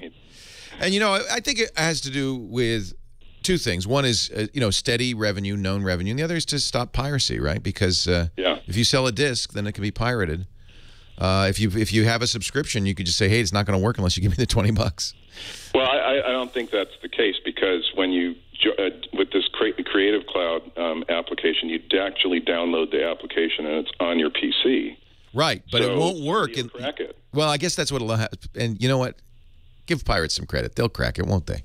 Yeah. They'll make it somehow. They'll set up a fake authentication server, or just take the authentication code out entirely, and I bet you already there's BitTorrent out there. And so really it's foolish for Adobe to try to force the end of piracy. I think Adobe should acknowledge piracy exists. I know they lose money to piracy, but it's also, I think, for almost all the people who use Photoshop that I know, used pirated versions first, said this is good, I need it, and bought it. Yeah. I think that's very common. Yeah. I don't know what to say. It's, I agree with you, Mark. It's a shame it's a shame. Now, there's a petition on change.org right now that, it's in a few days, there's thousands of signatures. So, and if you read the comments on Adobe's Facebook page, it's basically 99% negative. But people are really angry. The market rules, not the petition. The market rules. Yeah. And Yeah, so so the petition is just a way of customers saying we're angry, but Adobe's not going to pay any attention to that. They're going to look at revenue. Yeah. That's all they have to look at. And Right. and if really truly people hate this, they'll have to back down because nobody will buy it. Right. It's kind of like what happened with Netflix, right? Yeah. There's a good example. Netflix almost doubled its cost last year by saying we're going to separate streaming from discs. Although in the long run, Netflix won because a lot of people switched to streaming and they've been making a lot of money ever since. Yeah. I am absolutely with you, Mark. I completely understand. And companies do stupid things all the time, and you just have to hope that the market response will convince them this was a bad idea. I don't have high hopes for that because I think Adobe. I think you're right. I think Adobe has the professionals where they want them. Because first of all, if I'm a graphic designer working in a company, I'm not paying for it anyway. I just tell the boss, yeah. The boss probably likes it.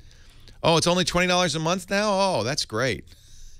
It's a lot easier to get the boss to pay for even a $60 a month subscription than it is, hey, boss, can you fork over a couple of grand for the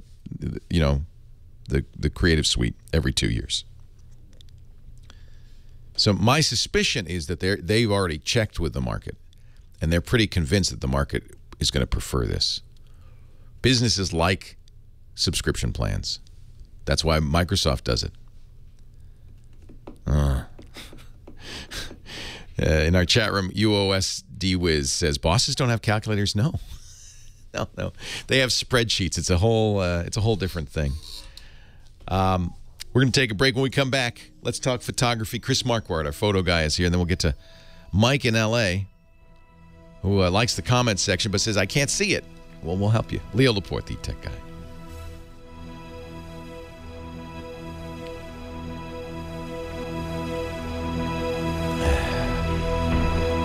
We bought the subscription, right? I think we have 2 subscriptions.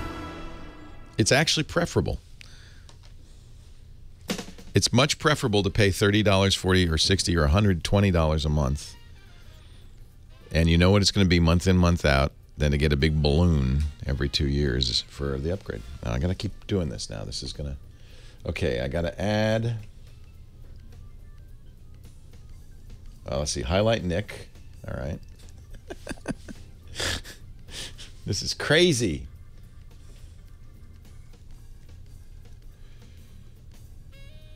Autobot, spot command. No, I'm not going to do that.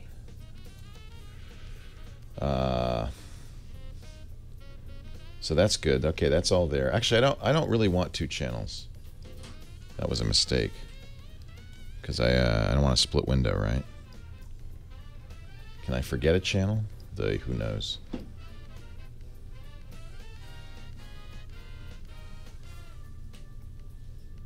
Maybe I can forget.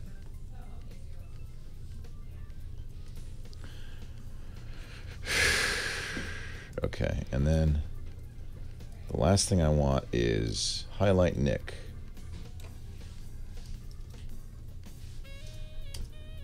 Okay. Now I'm done, right? Now how do I launch this damn thing?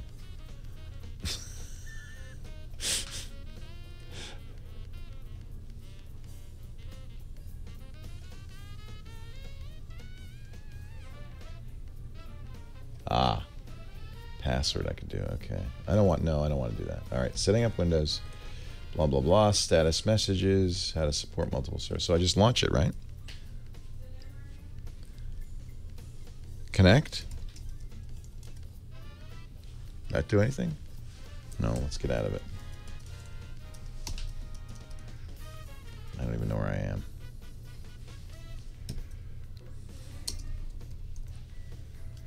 All right.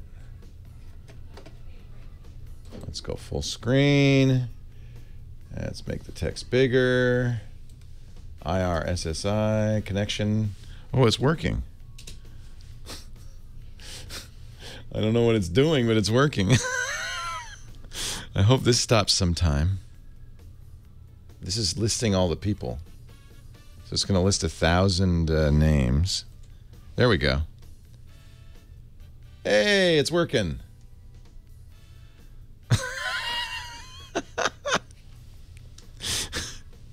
Wow.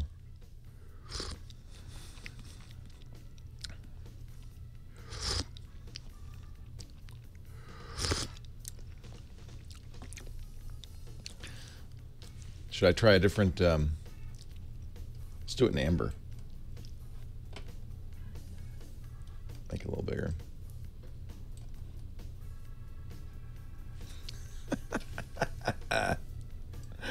Oh, I love it. Yeah, I liked amber monitors.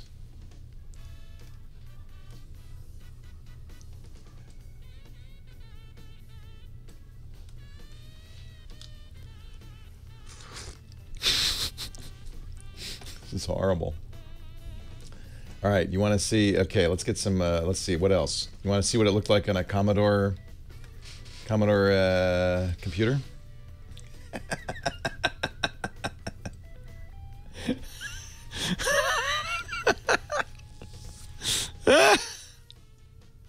Joining me now, our photo guy, Chris Marquardt, all the way from Germany. Are you in Tübingen or Darmstadt? Where are you?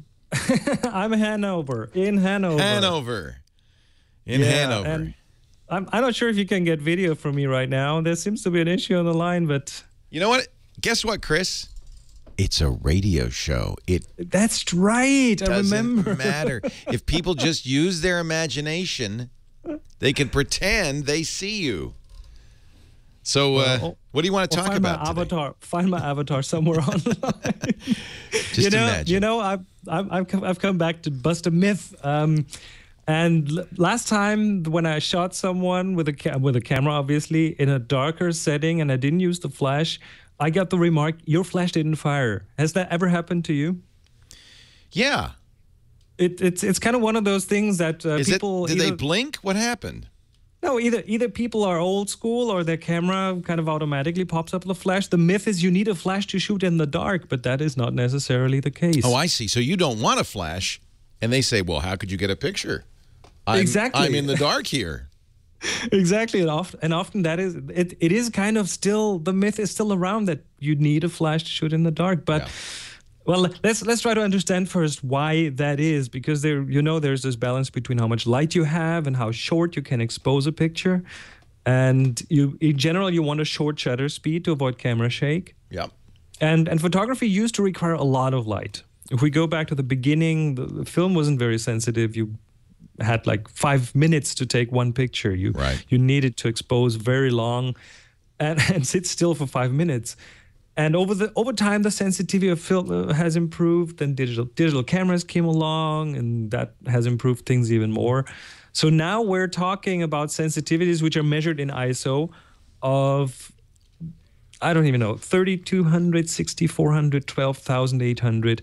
Back in the good old days, it was, or maybe not so good old days, it was ISO 12. Or ISO 25 or 50. Actually, I'm curious about this because I used to buy like Tri-X film, Kodak's black and white film was an That's an ISO 400 film. Well, it was called ASA 400 in the U.S. Is that the same as ISO? It's the same, yeah. Okay. It's pretty much the same. So film is now, or digital cameras are now like 1,000 times as sensitive as film used to be. There's a lot of change. When I set my camera to 32,000 ISO, and I do have that. Yes, you do. I do have that capability. What am I going to give up? Well, you will in general get a bit more noise in the pictures. That's kind of like, in the old days when you used film that was very sensitive and you had a lot of grain. That is pretty much the same. The picture gets a bit more gritty, like a TV set that's not tuned to the right station. Right. Oh, most people don't even know that anymore. Right. So, so that is one of the things you give up. But interestingly enough, with today's cameras, we not only have very high sensitivity, we also have lenses around that are what we call brighter. They let more light in. And that is measured by what's called the aperture. There's an aperture number on your lenses.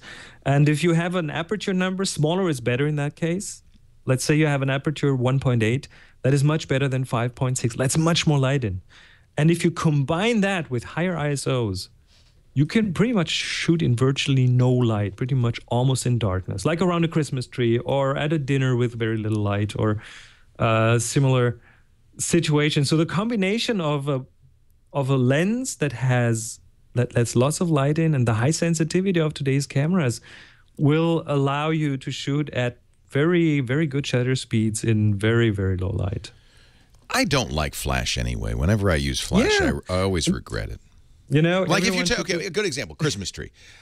What's the point of taking a Christmas tree picture with a flash? Right. You don't even see the lights. It's all brightly illuminated. And it's so nice because the light doesn't come from where the camera is. If you have a camera with the flash built in, just do the experiment at home. Switch off the light, put a flashlight in front of your forehead and shine it into someone's face. That is pretty much the same light that you get when you shoot. Not a good experience. When you shoot a picture of someone with a flash on the camera. It's this straight on light that looks ugly most of the time. I like the idea of, if you're doing a Christmas tree, getting a tripod or putting the camera on a fixed surface and doing a 3 or 4 second exposure. Absolutely, you get very, very interesting things, including the background behind the Christmas tree being nicely lit, because now you have a longer exposure and everything comes together. You will also be able to do interesting motion blur effects if you want to do that. But in general, if the light source is not straight on the camera, if it's the light sources that are just there in the room, you will end up with much more natural looking pictures. And today, with today's cameras, you can do that. And then if someone tells you your flash didn't fire, you can say, yep, that's on purpose. Now, I have to say, a lot of times on a camera phone, the low light performance is so poor that you might end up using the even poorer flash that's built into the camera phone.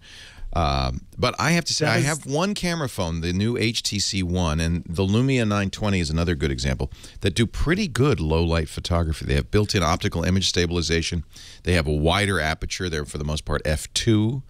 And the HTC One has 4 megapixels. It's 2 microns per pixel, so they're more light sensitive. So all in all, I can get pretty good low-light pictures on my HTC One. They're getting better and better, especially as the electronics get better and as they do whatever magic. I mean, some of them do what's called pixel binning, so they put more than one pixel together and kind of group them into little groups of 4 or something to kind of even out the noise there. So they're getting better. But even if I shoot with my iPhone and I still have a 4S and I shoot in low light, I try to just switch on more lights in the room to get this non-frontal light, to get light from natural light sources in the room, as opposed to the flash on the phone. Right. Some good tips. Now, Chris, we have an assignment going.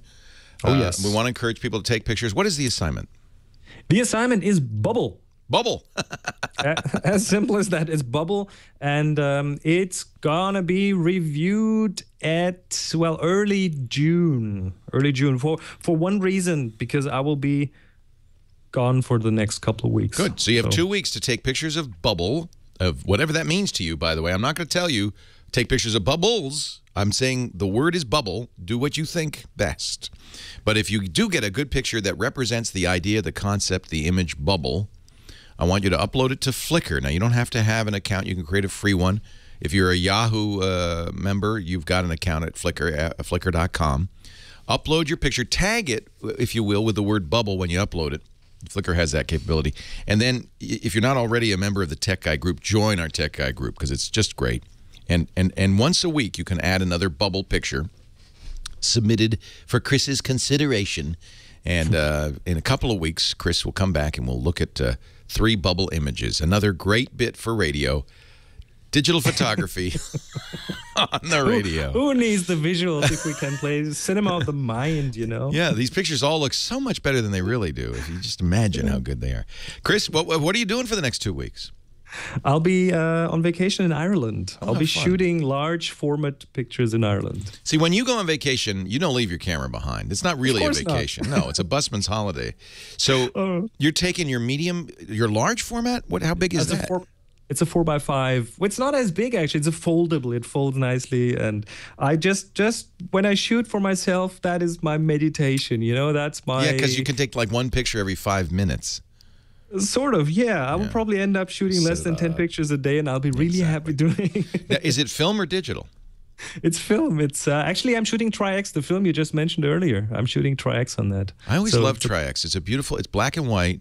It's a little grainy, but because it was, in those days, 400 was really fast. Well, I develop it myself. I know how to develop it, so it's virtually grain-free. Easy to develop, too, yeah. Hey, Chris, have a great vacation in Ireland. I look forward to seeing your black and white, large format images. Thank you, Leo. Take care. Leo Laporte, the tech guy. More of your calls right after this. What fun.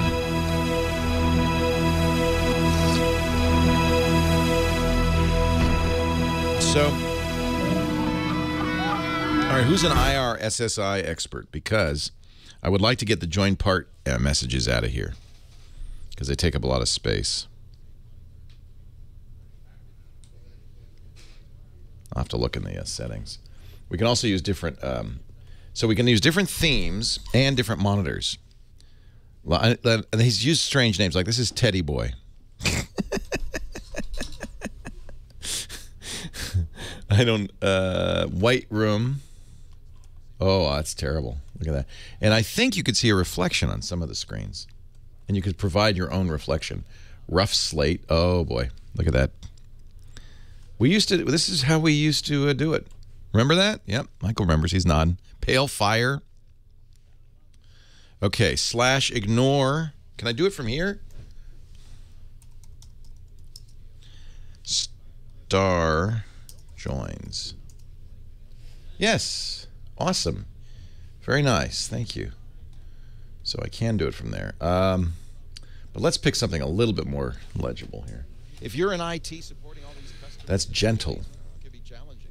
That's why I highly recommend Go to Assist by Citrix, an easy-to-use cloud-based platform that allows you to assist anyone, anywhere. I'll make this a little smaller.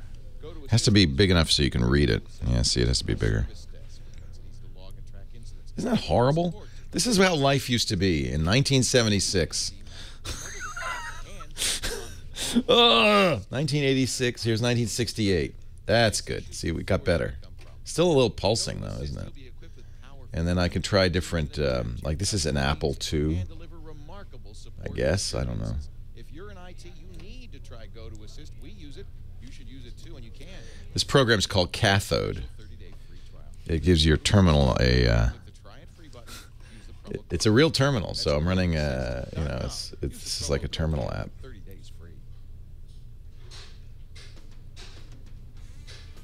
No, see, I'm still getting joined parts.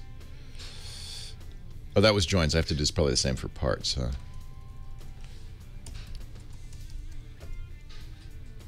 Good. K&R, Kernighan and Ritchie. So this is like, it's a classic AT&T Bell Labs style. Oh, see, and I could change the font. I should do Consolas. There you go. Make that bigger. I don't have to keep changing the screen size.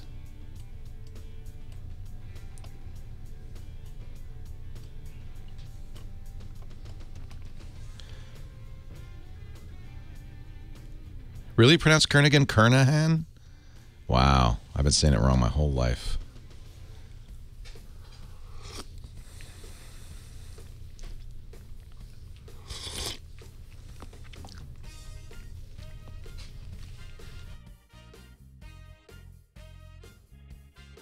Yeah, it's pulsing. I'm going to choose a better monitor. It's giving me a headache. 1991. Let's go back. Oh, yeah, see, much better. It's not pulsing as much.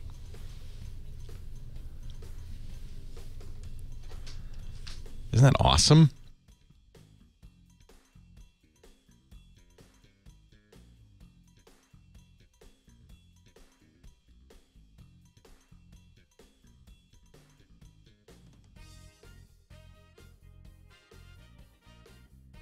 Yeah, H-Bomb's really, really becoming so nice, a regular here. I really like that. You didn't take long. Caller asked if I liked it here or something like that, or are they nice to me? And like, what do you think? Want a drink? The bar is right back here. You know that. Carbonite's the build or live read. Live read. Thank you. Leo Laporte, the tech guy. 8888 Ask Leo. That's the number. If you have a question, a comment, a suggestion.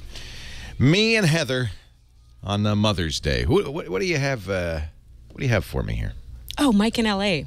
We were doing, right? Oh, we were still on? I feel terrible. I feel terrible. Yes. Hi, Mike. We didn't pick him up yet, though. That's right. Hi, Mike. Leo Laporte, the tech guy. Thanks, Heather. Hey, Leo. Hey, I'm Mike. Happy to be on. I'm representing probably all the non-techies that are fans of your show. All three of you. Well, I love your show. You're part of my weekend routine. Thank you. I get up and I drink my coffee and I listen to Leo Laporte. Aren't you great, Mike? So you're not, but you must be a little bit of you must use technology. Well, I use the computer, but probably like a lot of people, the only thing I really do with it is surf the internet. Right.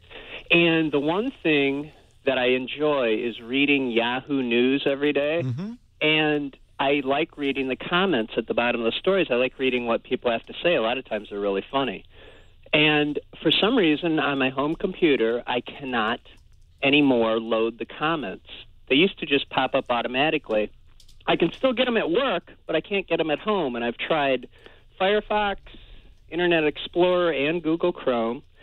And I just get this little gray daisy wheel that spins around at the bottom of each story.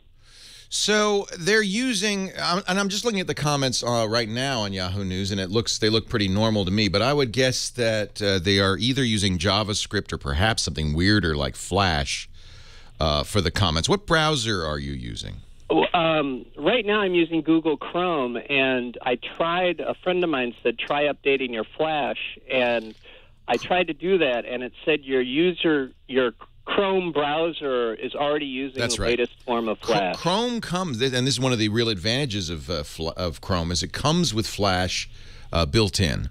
So, and it's automatically updating without even your thinking, and that makes it more secure. Flash is also sandboxed.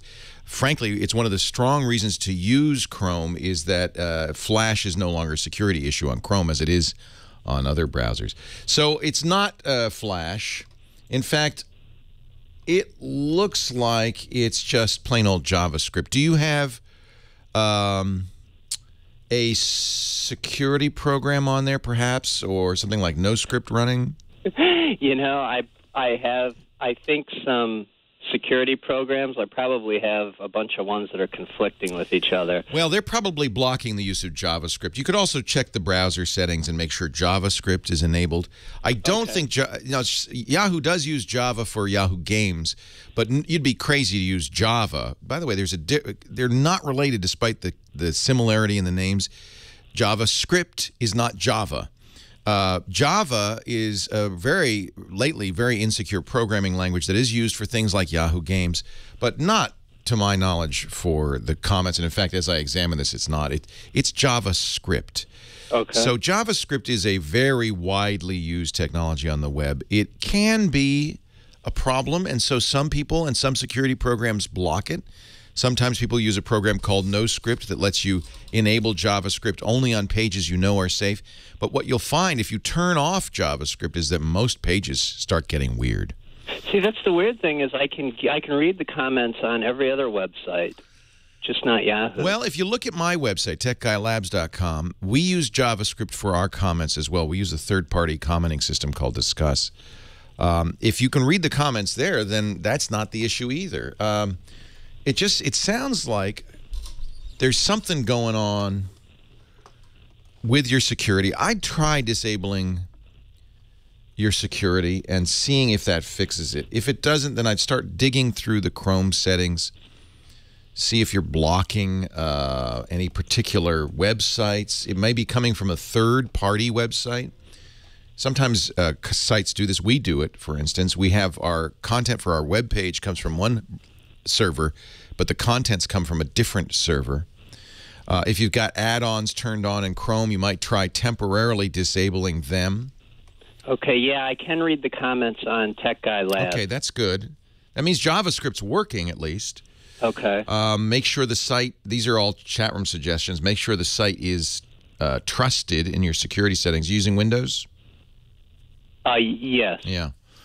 You might check your internet options and see what level of security you've set.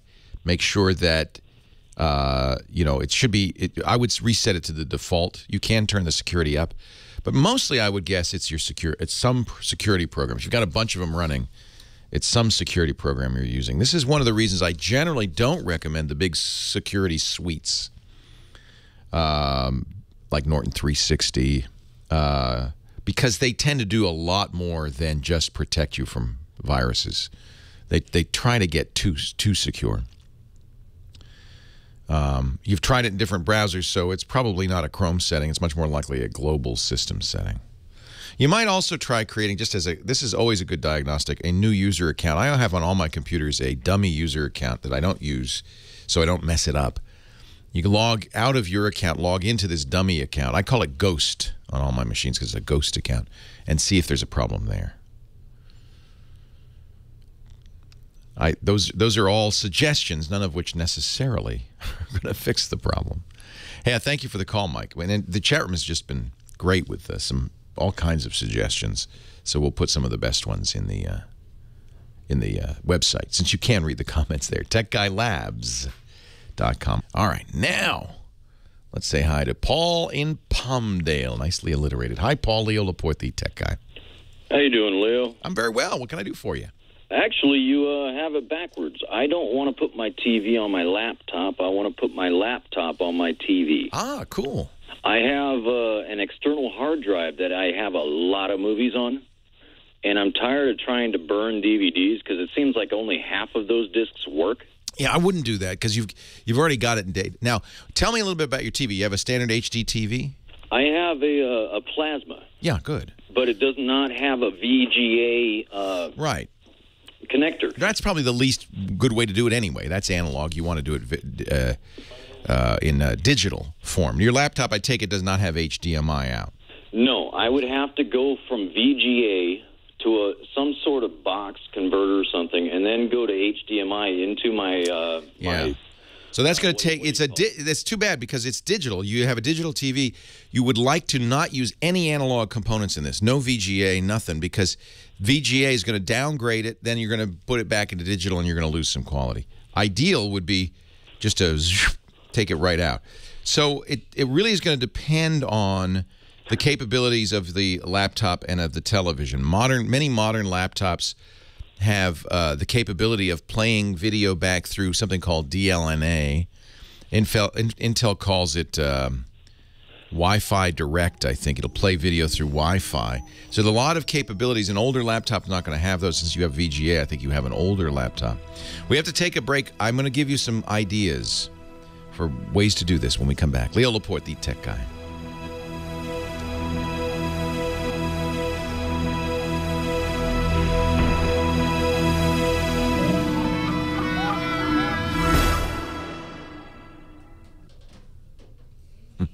You know, I've observed something. It's not only what we do. I guess if you lose your house, you're not going to worry about data. But it's still, I mean, there's one less thing to worry about, right? I'm thinking Plex.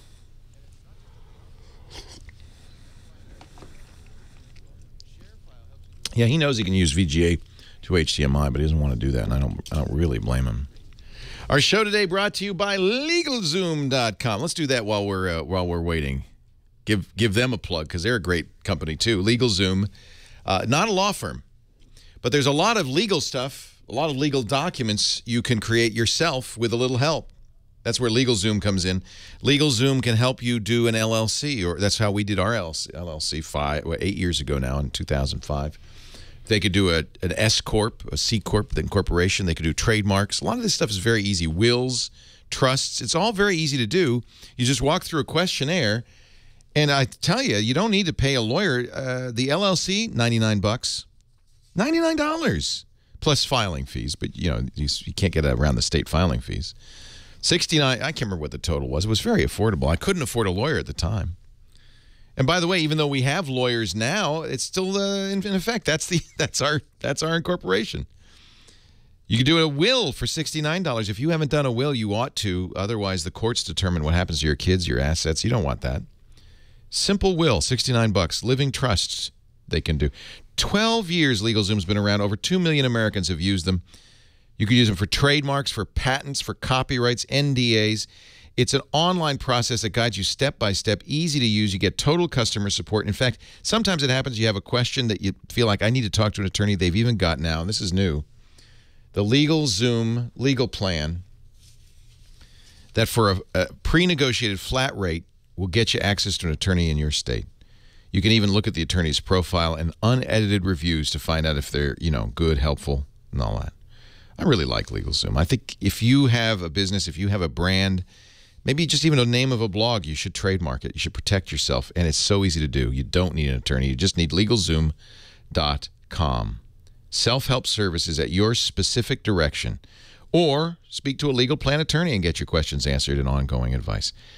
To get a special thank you for using LegalZoom through our show, make sure you enter the offer code TechGuy when you check out. You get $10 off, just so that they know you heard it on the Tech Guy Show. LegalZoom.com. Offer code is TechGuy. Make sure you protect yourself. It's easy to do.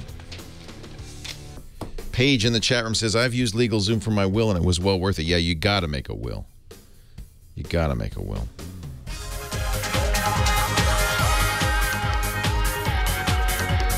Well, hey, how are you today? Leo Laporte, the tech guy.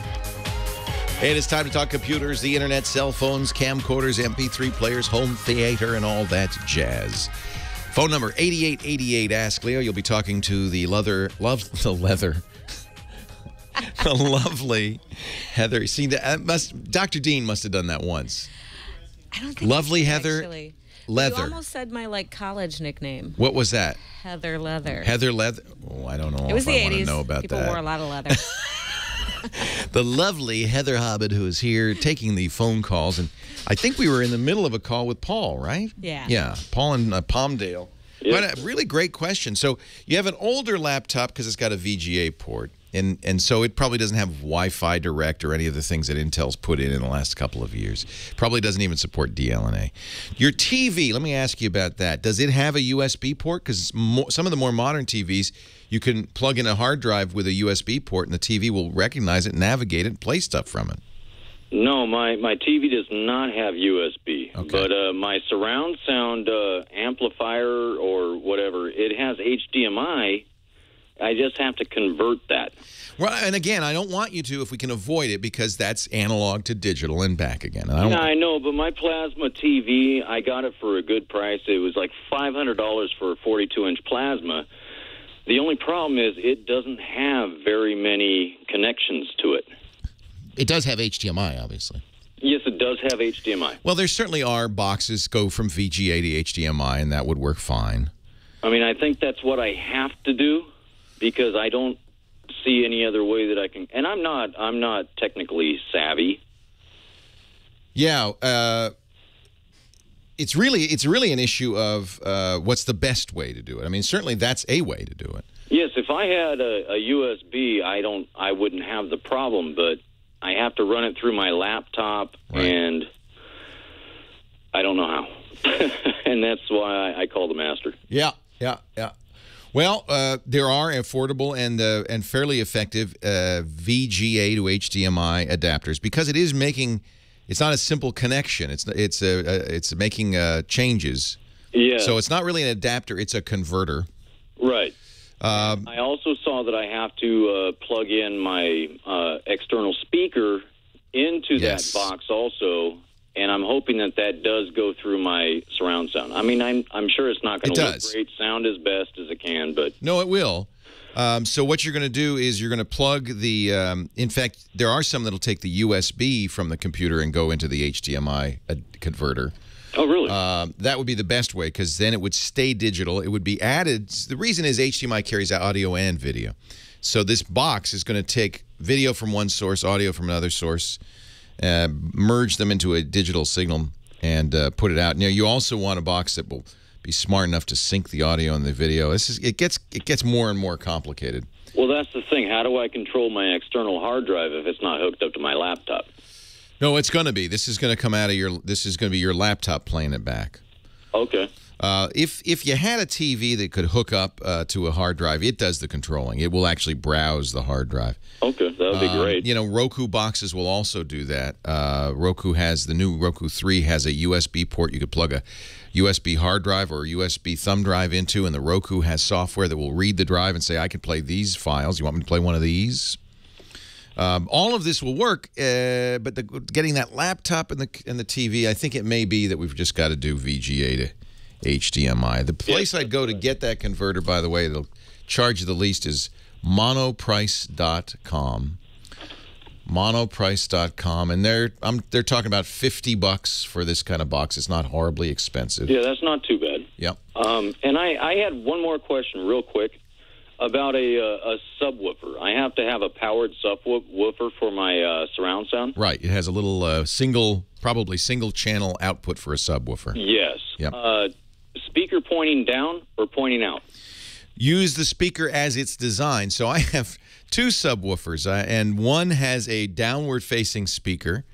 It's got little feet to raise it up off the ground, and then the speaker fires down, and then another fires out. The speaker design is what determines that. Okay, so it really doesn't matter?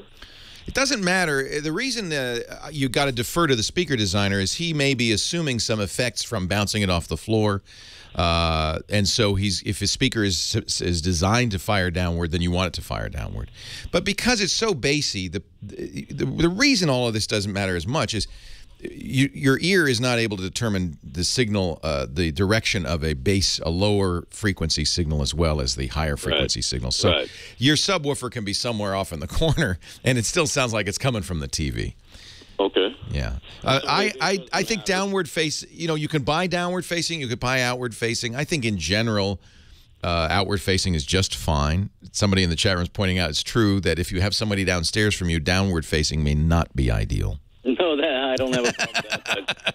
But I think the cheaper ones that I found are down facing, and I didn't know if that would. The reason is they use the floor, and by the way, a carpet would not be good for that. They have carpet. Yeah, so don't get it downward facing. The carpet will absorb it. What they want to do is use the wood floor as a resonance box a little bit. Yeah, that makes sense. Yeah.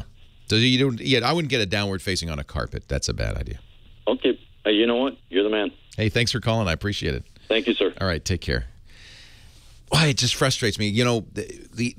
When you have a movie that you've taken from a DVD, which is digital, and you've put it on the hard drive, it's digital. And then you're sending it to a plasma display. The display is digital. What you want to do is keep it digital bits all the way. What you don't want to do, but he's going to have to do, is convert the digital from the hard drive to an analog output, the VGA. The computer will do that. Then take the analog output, the VGA, convert it back into bits. That down and up is going to affect the video quality, unfortunately. But I think that's the only way he can do it. And he's going to have problems with lip sync as well, because that process is going to slow the video down, right? But the audio is not going to get slowed down. So the video will get, the audio will get a little bit ahead of the video. And that's, even if it's a few milliseconds, the most annoying thing in the world. What you want is you want to find a way to just take it digital all the way, audio and video through the same channel. I Lover says, just buy a new computer. Yeah, just buy a new computer. Or a new TV. Yeah. That'll do it. I generally don't try to recommend, I try not to recommend buying new stuff. That is not my goal. Bill is in Woodland Hills, our next caller. Hi, Bill. Leo Laporte, the tech guy. Hey, Mr. Laporte. Hey, Bill. My first time on radio, so if I seem a little nervous, I apologize. You have a good radio voice, Bill. You could do this all the time. I'm shocked. This week, the first thing I heard in the morning is that one of our customers had called in and said that our website was infected. So I went and started looking on Google Chrome at my other websites, and I said, well, they're all infected. Yes. Things are infected. This is something to take seriously. So then I get a message shortly thereafter that from this company saying, we've detected that you have an infection. Now, I remember you talking to things about registry mechanic or something similar to those where they show arrows and stuff, and then they sell you something, and it's really nothing. You're really not doing anything. Don't fall for that one, but this might be more serious. What's your website? I would. It's fixed now. Oh, okay. Then I won't. Then I don't need to go there. So here's the thing. Here's what happens. Google, and Microsoft does this too, by the way. As it's crawling around on the internet for its search engine, also notes if it sees infections, and these have certain signatures that Google can see when it's crawling around. It goes, oh, you've got a virus on your website. Correct. And so what it'll do is then add your website to a database, and then anybody using Google Chrome or Microsoft Internet Explorer or Apple Safari that goes to your site will get a big warning saying this site is infected with malware. Take that seriously. That's real. That is not one of those fake warnings. I'll talk about what to do next.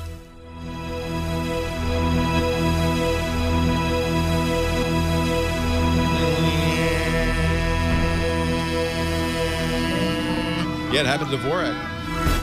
I don't know if it's still infected.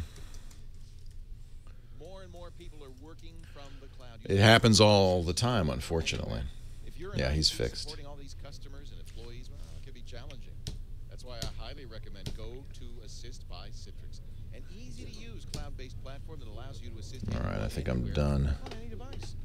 Windows Server can be made sticky. When sticky, it will never automatically change to anything else.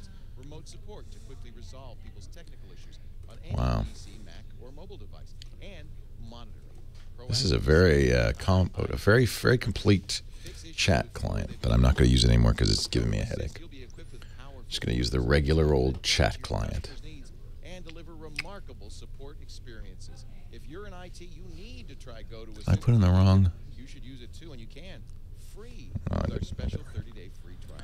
Visit Go to Assist. The guys at Google fixed Dvorak. I did get all the new stuff on Tapped Out. I'm building the Skinner's sister's house right now. And I got the little performance arena. Yes, I would use. Yes, it will. IRSSI will be fine in my term.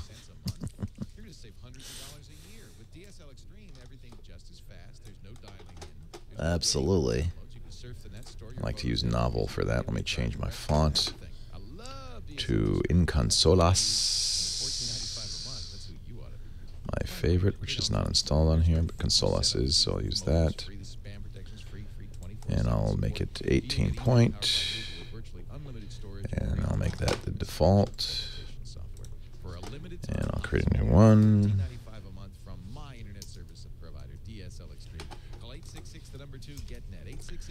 And IRSSI. Yeah, that's much nicer, isn't it? That's actually pretty usable.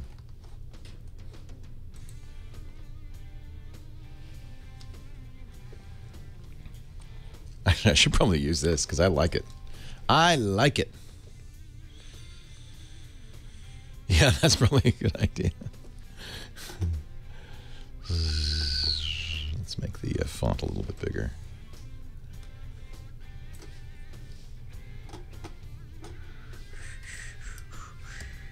Oops.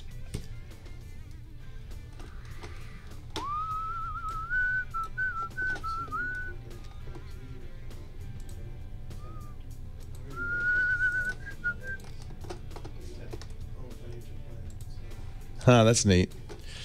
I love the professionals. We got professionals in here. Professional geeks, that's right. Yeah, all my clocks are messed up.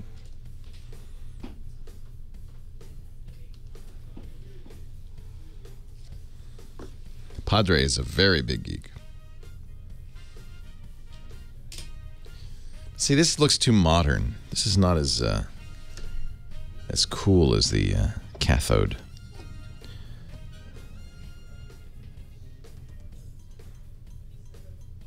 Yeah, we've had malware on our site.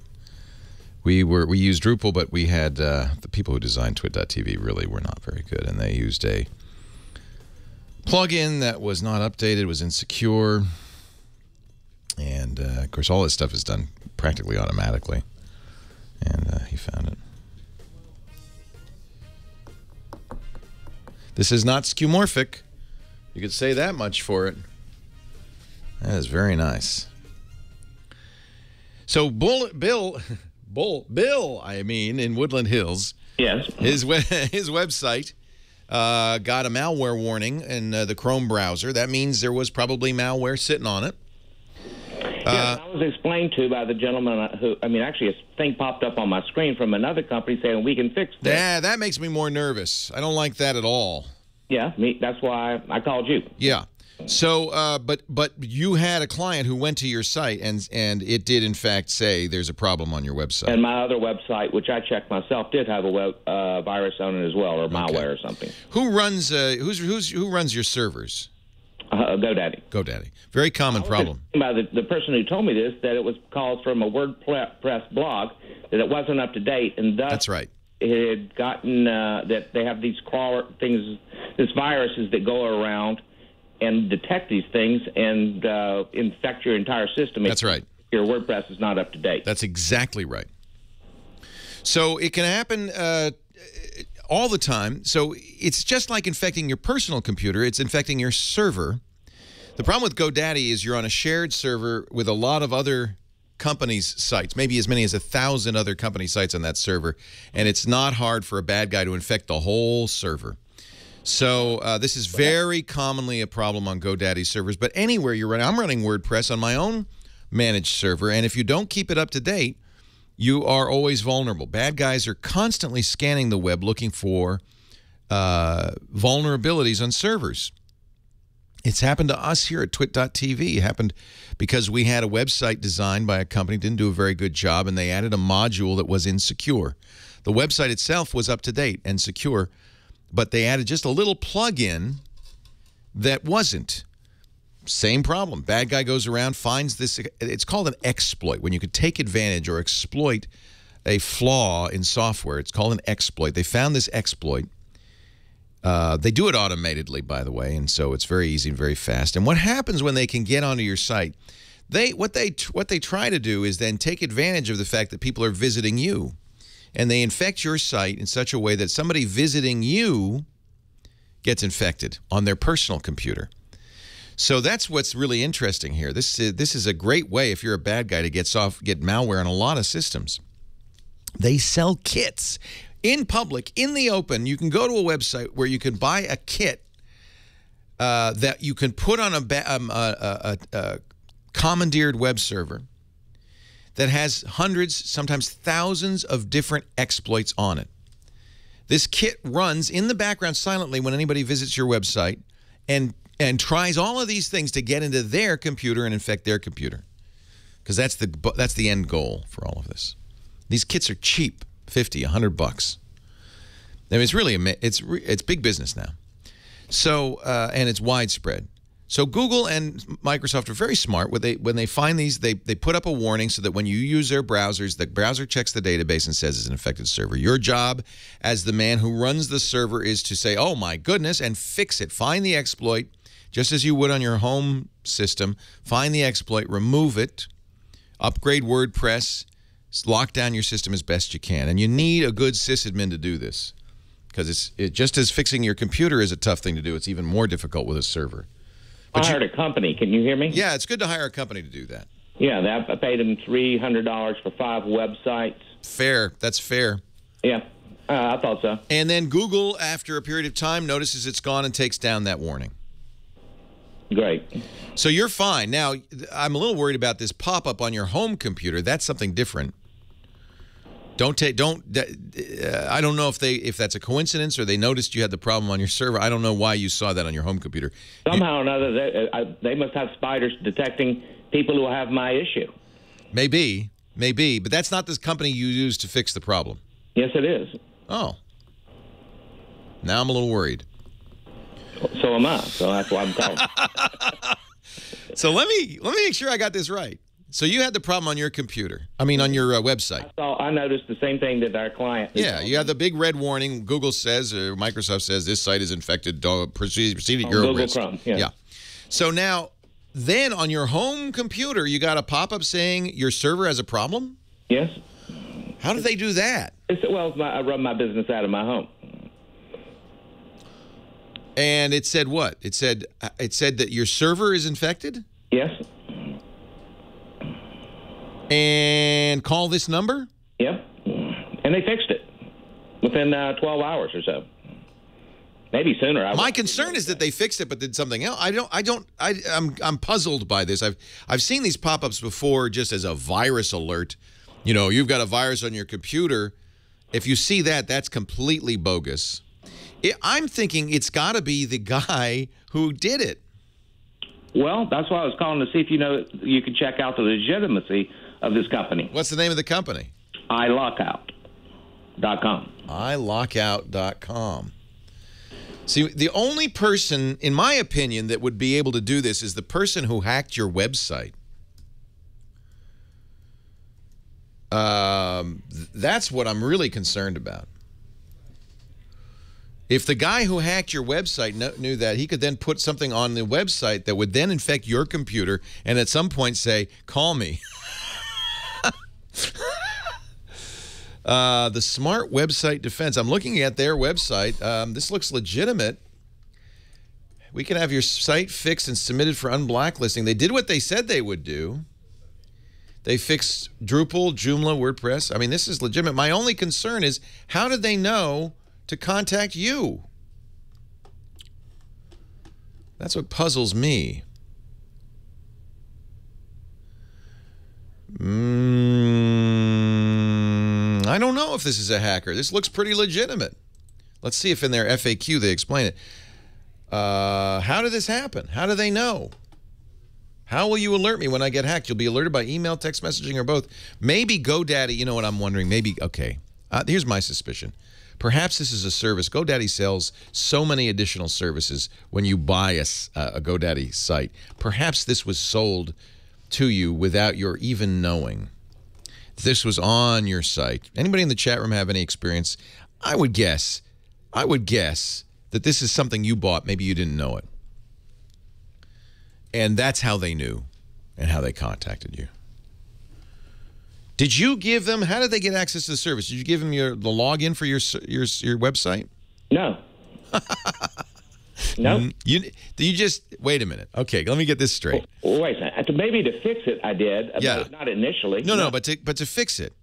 Do you think you maybe bought this from GoDaddy as one of the many things that they sold you when you registered your domain? I bet you did. I've had the same domain. I've had it with them for 12 years or so. So you wouldn't remember? Oh, well, I mean, no. I mean, I'm sure I haven't purchased anything like this. And I was told by another webmaster that this was an infection that was about 4 weeks ago on a malicious attack on WordPress. Right. No, but that's well known. I don't know. Let me do some research on this company. Leo Laporte, the tech guy. I think GoDaddy did it. And I think GoDaddy, in fact, I'm almost certain, contacted iLockout.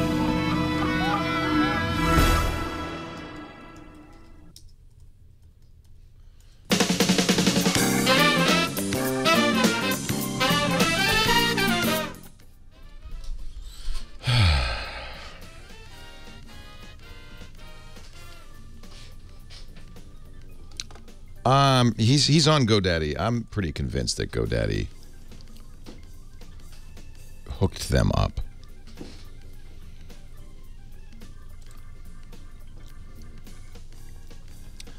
I'm just looking for more information about iLockout.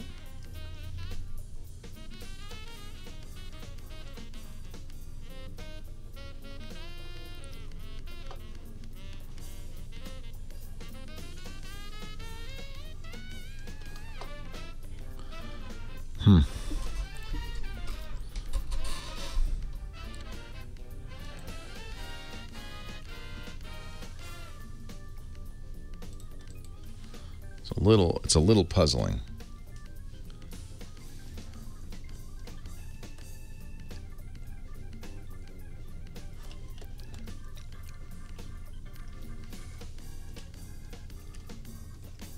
Yeah, I think that my best guess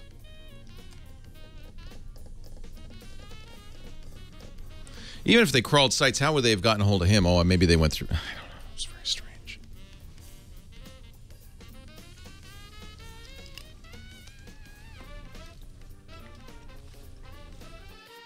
Maybe you guys can in the chat room can find something more about these guys.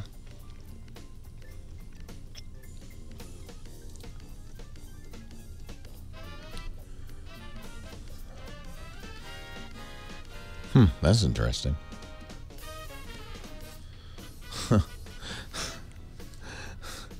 If anyone needs some help with cleaning up websites, reach out to me. I can have most sites cleaned and unblacklisted within 24 hours. That's just a spam. He gave him the password. I think he...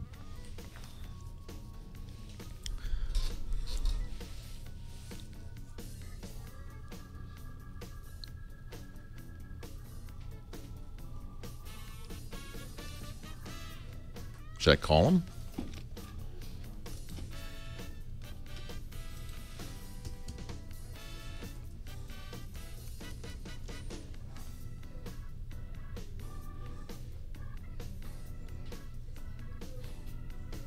The site's down now. It's a GoDaddy domain. I saw that.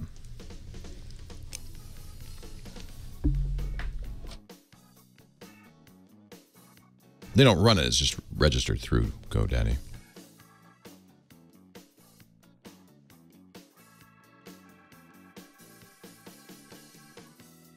Yeah, I can't get the site up now. Huh. We've brought the site to its knees. I don't know if calling him would do anything anyway. I mean... That's what puzzles me. He says he saw a pop-up on his computer. Bill, did you see a pop-up on your computer? Yep, on my screen, yes. That's how the guys got a hold of you? Yes. I think I called them. No, they called me? They called you? Yeah, they called us. Okay, because if they called you, that could be because they could have software that sees this problem, and then they look in your domain registration, and they call your number. Well, pop-up on your computer is different from them calling you. Well, I'm sure it wasn't them in cahoots with GoDaddy because he was basically trying to get me off of GoDaddy to go to this other host. He was right, actually. Hold on. I tried doing that, and I found they had worse customer service. And right. Hold on a second. We got to come back here. Doing a little research. Unfortunately, we brought down the site. It was ilockout.com, right? Yes. Yeah, Bill, we brought the site down because we mentioned it on the air, and now it's crashed. Really? Yeah. Well, that's not unusual. We do that to sites all the time. That doesn't mean anything bad. But I really need to understand this. And we were talking off the air, and your wife said that they called you because there's a difference in them calling you and there's a pop-up on your screen from them. She's the one who must have answered the phone because she said they called me. Okay, that would make sense. So here's the deal. There could be a guy, he could just be a little guy, going around, and every time he sees this message as he's surfing the web, or maybe he has a crawler doing it, he then goes to the registrar, GoDaddy, and says, who owns this site? And a lot of times, if you don't have domain privacy, which I guess you don't, you should check, that your phone number is listed. So he just calls a number and said, hey, I see you have a problem, I can fix it. Give me your password, $300, and I'll fix it. That all by itself, that all makes sense. And it could be very legitimate. It's just some guy who's apparently got a way to do it. I guess. Yeah, so I don't think that that's necessarily harmful, especially since it seemed to have worked. No, it worked. And he got you back online, and the only way to do that is to remove the malware from the site. Mm-hmm. I would be, in future, a little cautious, but you did need to hire somebody to do this. I didn't have a clue what to do. GoDaddy did help me out. They started we went into the FTP files and started taking certain things down, like the blog, the WordPress blog, and removing those files from GoDaddy. And then from there, they took over basically after that when they called. And I said, okay, $300 for 5 domains to keep them safe, and they scan them every day. But this wasn't GoDaddy. This was iLockout. Yes. So GoDaddy tried, but they weren't able to fix it. They may have fixed it somewhat, but I just wanted the secure. I don't want anybody going to one of my websites and seeing something like that. No, it's embarrassing. It was embarrassing when it happened to us. Now, we have sysadmins, people who we pay to do this, and they cleaned it up. But it's hard to clean up. It sounds like he did. Be honest, I don't have anything against this guy. His name is Andrew X, and it looks like he did a good job, and he's probably just an individual who set this up, and it's his little business. And I don't see anything wrong with it, frankly. Keep an eye on that credit card. Yeah. He's got your credit card number. Keep an eye on your site. But I think this is this sounds completely legitimate. But he's just a small guy. He had him. What I would suggest you do in future, although in this case you benefited from it, is look at domain privacy on your website, because, you know, in 12 years ago when you registered this domain, it was pretty much a matter of course. You gave them your name, your address, and your phone number. And that's on public record. All somebody has to do is a whois lookup on your domain name. They do a whois lookup, and there it is, your name, address, and phone number. GoDaddy now and most sites will sell you or offer you whois privacy, which effectively obscures your name and address and phone number, and you might want to do that. I do that.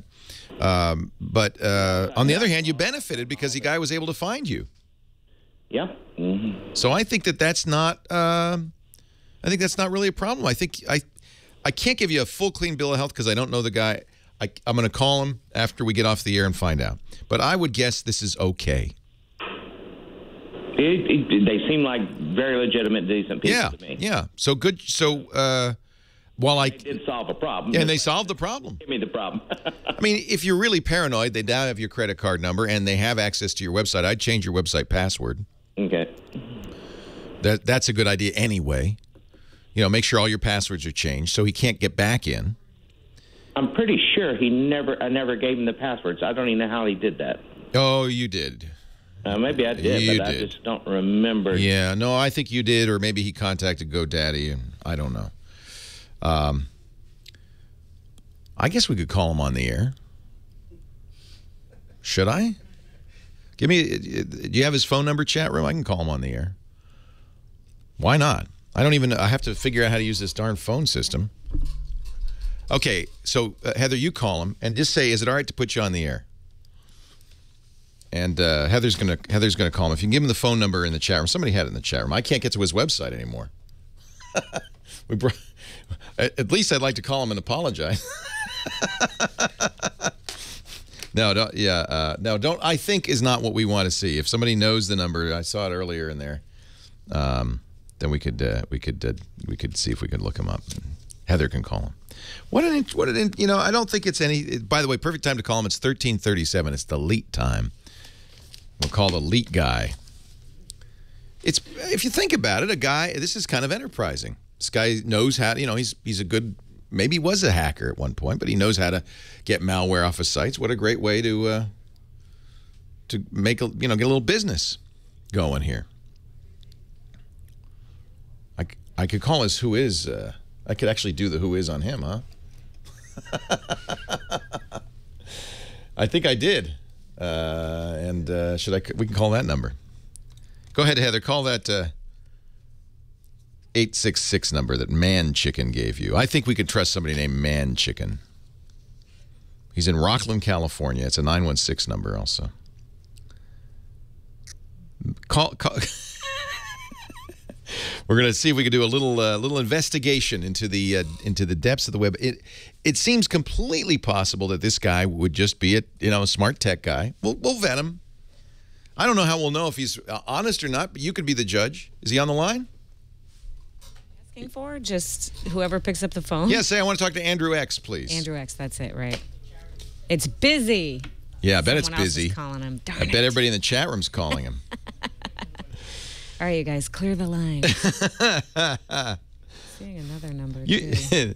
What would Michael Finney do, the consumer guy for... he'd have those 7 on your side people call him. He'd have them call. Does he do it? Or does he do it? Does he have he has a team? I think he does it actually like you know, he's boots on the ground a lot of times. It's fun. He's awesome. All right, well, we'll keep trying to get this guy. Shoot. There should be a readout. Oh, there we go. This is another first for us. Yeah. I don't know how this phone system works. We're finding out. Is it ringing? It should be again. Let's see. A second to even. Yeah. It's magic. Getting that. Let him know that he'll be on the radio. I don't want to surprise him or anything. I think legally we have to let him know before we put him on the air. Yeah. He's wondering why all of a sudden is my site down and is my phone ringing off the hook? What did I do?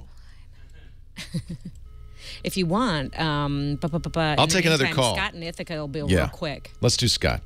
Leo, oops, that's not Scott. Hold on, I'm gonna get Scott and Ithaca here while Heather gets Andrew on the line. Hey, Scott, Leo Laporte, the tech guy. Hey, how's it going? I was kind of writhing there because I wanted to make a couple comments about what you were just talking about, too. Yeah. I host my oral surgery website on GoDaddy, and you can have somebody have full, you can give somebody access to your full GoDaddy account, stupid, or you can give them the FTP password for your website and then have them do something, and if it's just transient, you can change it, and that's probably the most secure way to do it. But here's my question, and this isn't why I called. Here's my question. By the way, we don't. Unfortunately, Bill didn't really. I don't think he remembered what he did, so we can't really track this down. He doesn't even remember how the guy got a hold of him. Yeah, the most specific way is to give the FTP password. That would be simple because then you can get there, you can see the files, and you can remove any infections. And they don't have access to your entire account. Right. But here's the question that should be popping up. What would stop somebody from being really, really high tech in today's world and installing malware on people's websites and then saying, "Hey, I can fix your website"? Well, exactly. That's my first question. That would be certainly a way to do it, and he's made $300, hasn't he? And if he does it to 1,000 people a year, that's pretty good. It's a good living. Good Could very well be. Yeah. Scott, you got a good point. Leo Laporte, the tech guy.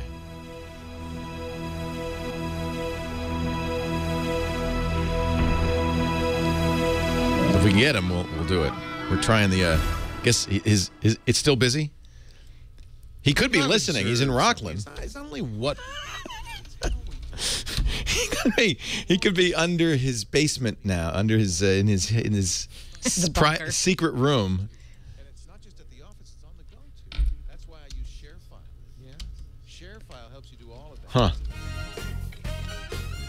I am absolutely giving him the benefit of the doubt. I would not assume a guy's a hacker. I think he's got a good business. It's a little bit of an ambulance chaser, but how else are you going to reach these people? In fact, I would guess he's doing people a service because if you don't know what you're doing and you suddenly see this malware warning on your website, what are you going to do? He called GoDaddy, and GoDaddy says, "Well, I don't know." This is a valuable service, I think. You got him? I don't, but I got an outgoing message, and it did say Andrew X, so I left him a message to try to get him to call back here. All right. I just need Joe to let me know what our hotline number is because I don't know it. Joe Talbot, what's our hotline number? He was in the chat room. He'll get back in there. Yeah. Leo Laporte, the tech guy. So Heather has been working hard. Andrew did not answer the phone, but we left a message. Right. And he must be doing tech support with yet another big fan. Hey, innocent until proven guilty. Right. It's a completely legitimate business idea. It's a little bit like ambulance chasing, but really you're doing a big service. If somebody's got a website, I know because it happened to me, and you go, oh my gosh, what do I do? We have people who can handle that. But if you're, just some got a website and you don't know what to do, it's awfully nice to have somebody call you and say, "Hey, I see you've got a malware infection. Got your." He should say something like, "I please apologize for interrupting your day, but I got your number from GoDaddy. I see you have malware, and I can get rid of it for you. Would you like me to?" That's legitimate. It's also conceivable, as Scott said, that this could be a whole scam, but I don't think so. I don't know why. Maybe I'm a trusting person. Last segment of the day. Let's go to my friend Mark Zuckernig, iDoc Mark in Syracuse, New York. Hi, iDoc Mark. A whole hour north from Ithaca. And here we are in Syracuse. How are you, Leo? Well, it's hard to believe there's anything north of Ithaca, but there is. A lot north of Ithaca. Leo, I'm sitting here with my MacBook Air and 2 thumb drives plugged in. I was stuck yesterday because one of them, which I've been using, I have both of them generally, I leave them plugged into my, what's that thing with the weird name that sits at home that goes to the router? Pogo plug. Oh, yeah. And I can access them. It says 64 and a 16. So I pulled the 64 one out and took it to drag some files off the MacBook Air and put them in it, and it won't take them. They bounce. when I click through the info, it says, under sharing and permissions, you can only read. I have no idea how I set it that way. This happens sometimes with Macs, that the drive becomes read-only, or it's because the drive is damaged. You know how the Mac always says, hey, you should eject this drive before you remove it? Yeah. Well, it doesn't happen a lot, but that's what can happen. And that's because, well, it was in the pogo plug, so I didn't have anything to eject from. Yeah, it could have been writing to it when it was on the pogo plug and you pulled it. It can happen. So I don't know how you fix it. I mean, it's an error in the partition. Could I try dragging everything off it, and would I maybe still be able to reformat it? Oh yeah, you can restore it with the disk. Yeah, if there's nothing on it you need, then there's no problem. I can pull stuff off it. I can access it. I just can't. I can read it. Right. So I should be able to pull those files off and send them somewhere else. You can. Oh yeah, you can use disk utility to erase, reformat. That'll put it all back to the way it was. Okay. The problem is that the partitioning got screwed up by something. Could be a premature ejection. Could have been a lightning strike. Could have been a lot of. Don't you giggling? Stop giggling, Mark. Premature ejection. I have a similar question, a related question, because one of the things I'm having challenges with, place to store pictures. Wait a minute. Before you say that. Yes. The chat room is pointing out. Was that drive readable before on the Mac? Was it a readable drive? Oh, yeah. I've always been able to do both. It was a Mac formatted drive. Okay, that's what I was assuming. They're saying, well, what if it's an NTFS drive or some sort of drive format that's... No. It's a standard drive. Nice. A 64-gigabyte thumb drive. Yeah. It was really nice. It was formatted for the Mac. Okay. One of the things I look to do is places to put pictures, and with Apple's old... whatever they called it, the one they canceled last year, their cloud. Yeah, the gallery in Mobile Me, It was so easy. I know. I don't know how to use cloud. Is there a way to send pictures up where when I use it from Dropbox, I have to put a link picture by picture to send out a link? No, the new Dropbox will let you share that folder as an album. The whole folder? Yeah. Is it tricky to set up that way? No, it's very straightforward. Is Apple Cloud something that'll let me do that too? I know they took the gallery out with iCloud. And they killed it a couple of months ago, and I was sure they would replace it with something, and they didn't. So you have to use some other service. Amazon has one. Google has one. You can use Dropbox. Okay. Yeah, I don't know why. I don't know what Apple's thinking. Do I want to stick a folder full of pictures, stick it there, or make it in the public? I would make a new folder. Don't make it public. You're going to share it with just some specific people, right? Yes. Yeah, and you can share it with them. Dropbox? In Dropbox. Oh, thank you. It's the easiest way to do it. Thank you. You're welcome, Mark. And did Lulu you fix? Says hi to Ozzy. Hi, Lulu, the Papillon. Ozzy's here. Hi. Hey, did you fix your Twitter account? Yeah. You know you were hacked, right? No, I didn't know. Oh. You might want to fix that. I got a direct message from iDoc Mark that said, hey, click this link. You won't believe it. Oh, no. Yeah. I clicked the link, and I didn't believe it. It was a fake Twitter site trying to get my login. I messaged you, but I guess maybe you couldn't. I don't know. Check your Twitter. Liz and Leo, we should live so long. Check your Twitter, Mark. Take care. Thank you, sir. sir. And Heather's wonderful. Yeah, isn't she great? Yeah, I'm the one that asked her how you're treating her. Well, I hope she rid told. Of the kids in Sherman Oaks. That's too bad. That's right. Now. We gave her a chair. Now she doesn't have to do it standing up anymore. It's good. No, I didn't get rid of him. That was a long story, Mark. We'll save that for another day. Well, we're just going to have to defer that conversation about iLockout to another day because we haven't gotten a call back from Andrew, the proprietor. Maybe next week, though. I think this is something I'd like to continue to follow up on. Meanwhile, Drew is in Hollywood. Our next caller. Hi, Drew. Leo Laporte, the tech guy. Yeah, what's up, man? I love your show, bro. Thank you. I got a really easy one for you compared to the last couple. Speaking of Mother's Day, my mom 2 years ago got me a netbook, an Acer Aspire 1. Yeah. I really love it. but the screen broke and the keyboard got messed up. It's going to cost $150 to replace those. Minus the sentimental value, I'm looking at these things called Ultrabooks now. Something under $300, and I do not want a tablet. I don't want a big honking laptop. I like a 10.1-inch screen. See if you could recommend something for me, man. $300 is very low cost. That's what my Aspire was. It's been awesome. Yeah. Well, Acer continues to make low cost, inexpensive notebooks. I'm pretty sure Acer has something in that $300 price range. Just as bad as low as I would recommend going. Those netbooks, you know, they're cheap for a reason. They don't have the best quality components. You can, by the way, still use that netbook, I bet you, if you have a VGA output, and most of them do, you could attach a monitor to that, a keyboard and a mouse, and just pretend it's a CPU and put it off to the side.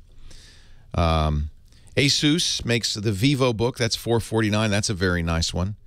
It's going to be a little tricky because the newer Ultrabooks have touch screens to take advantage of Windows 8, and that touch screen alone is about $150 cost to them. So you're not going to see a $300 touchscreen notebook. In fact, a true Ultrabook, the point of the Ultrabook was we're going to make them below $1,000. So $300 is going to be a little low. You might look at, it's not a bad idea. Somebody in the chat room said, what about a Chromebook? If mostly what you do is surfing the web, email, that kind of thing, Google makes these Chromebooks. Samsung and Asus both have Chromebooks that are around under $300. $250, I think, for the Chromebook from Asus. $250, and it's a great little. It's not a full operating system, but it's great. You might want to look at those too. Leo Laporte, the Tech Guy. Have a great geek week. Thank you, Heather. Thank you, everybody. See you later. Bye-bye. Well, that's it for the Tech Guy show for today. I'm Leo Laporte. Thank you so much for joining us. Don't forget, the Tech Guy is just the tip of the iceberg. We do nearly 30 shows now on the Twit Netcast Network, and you'll find them all at twit.tv. We talk about Windows on Windows Weekly, Macintosh on Mac Break Weekly, iPad on iPad Today. You get your daily dose of tech news from Tech News Today, and our weekly roundtable show, This Week in Tech. It's all at twit.tv. And I'll be back next time with another great Tech Guy podcast. Thanks for joining me. See you next time.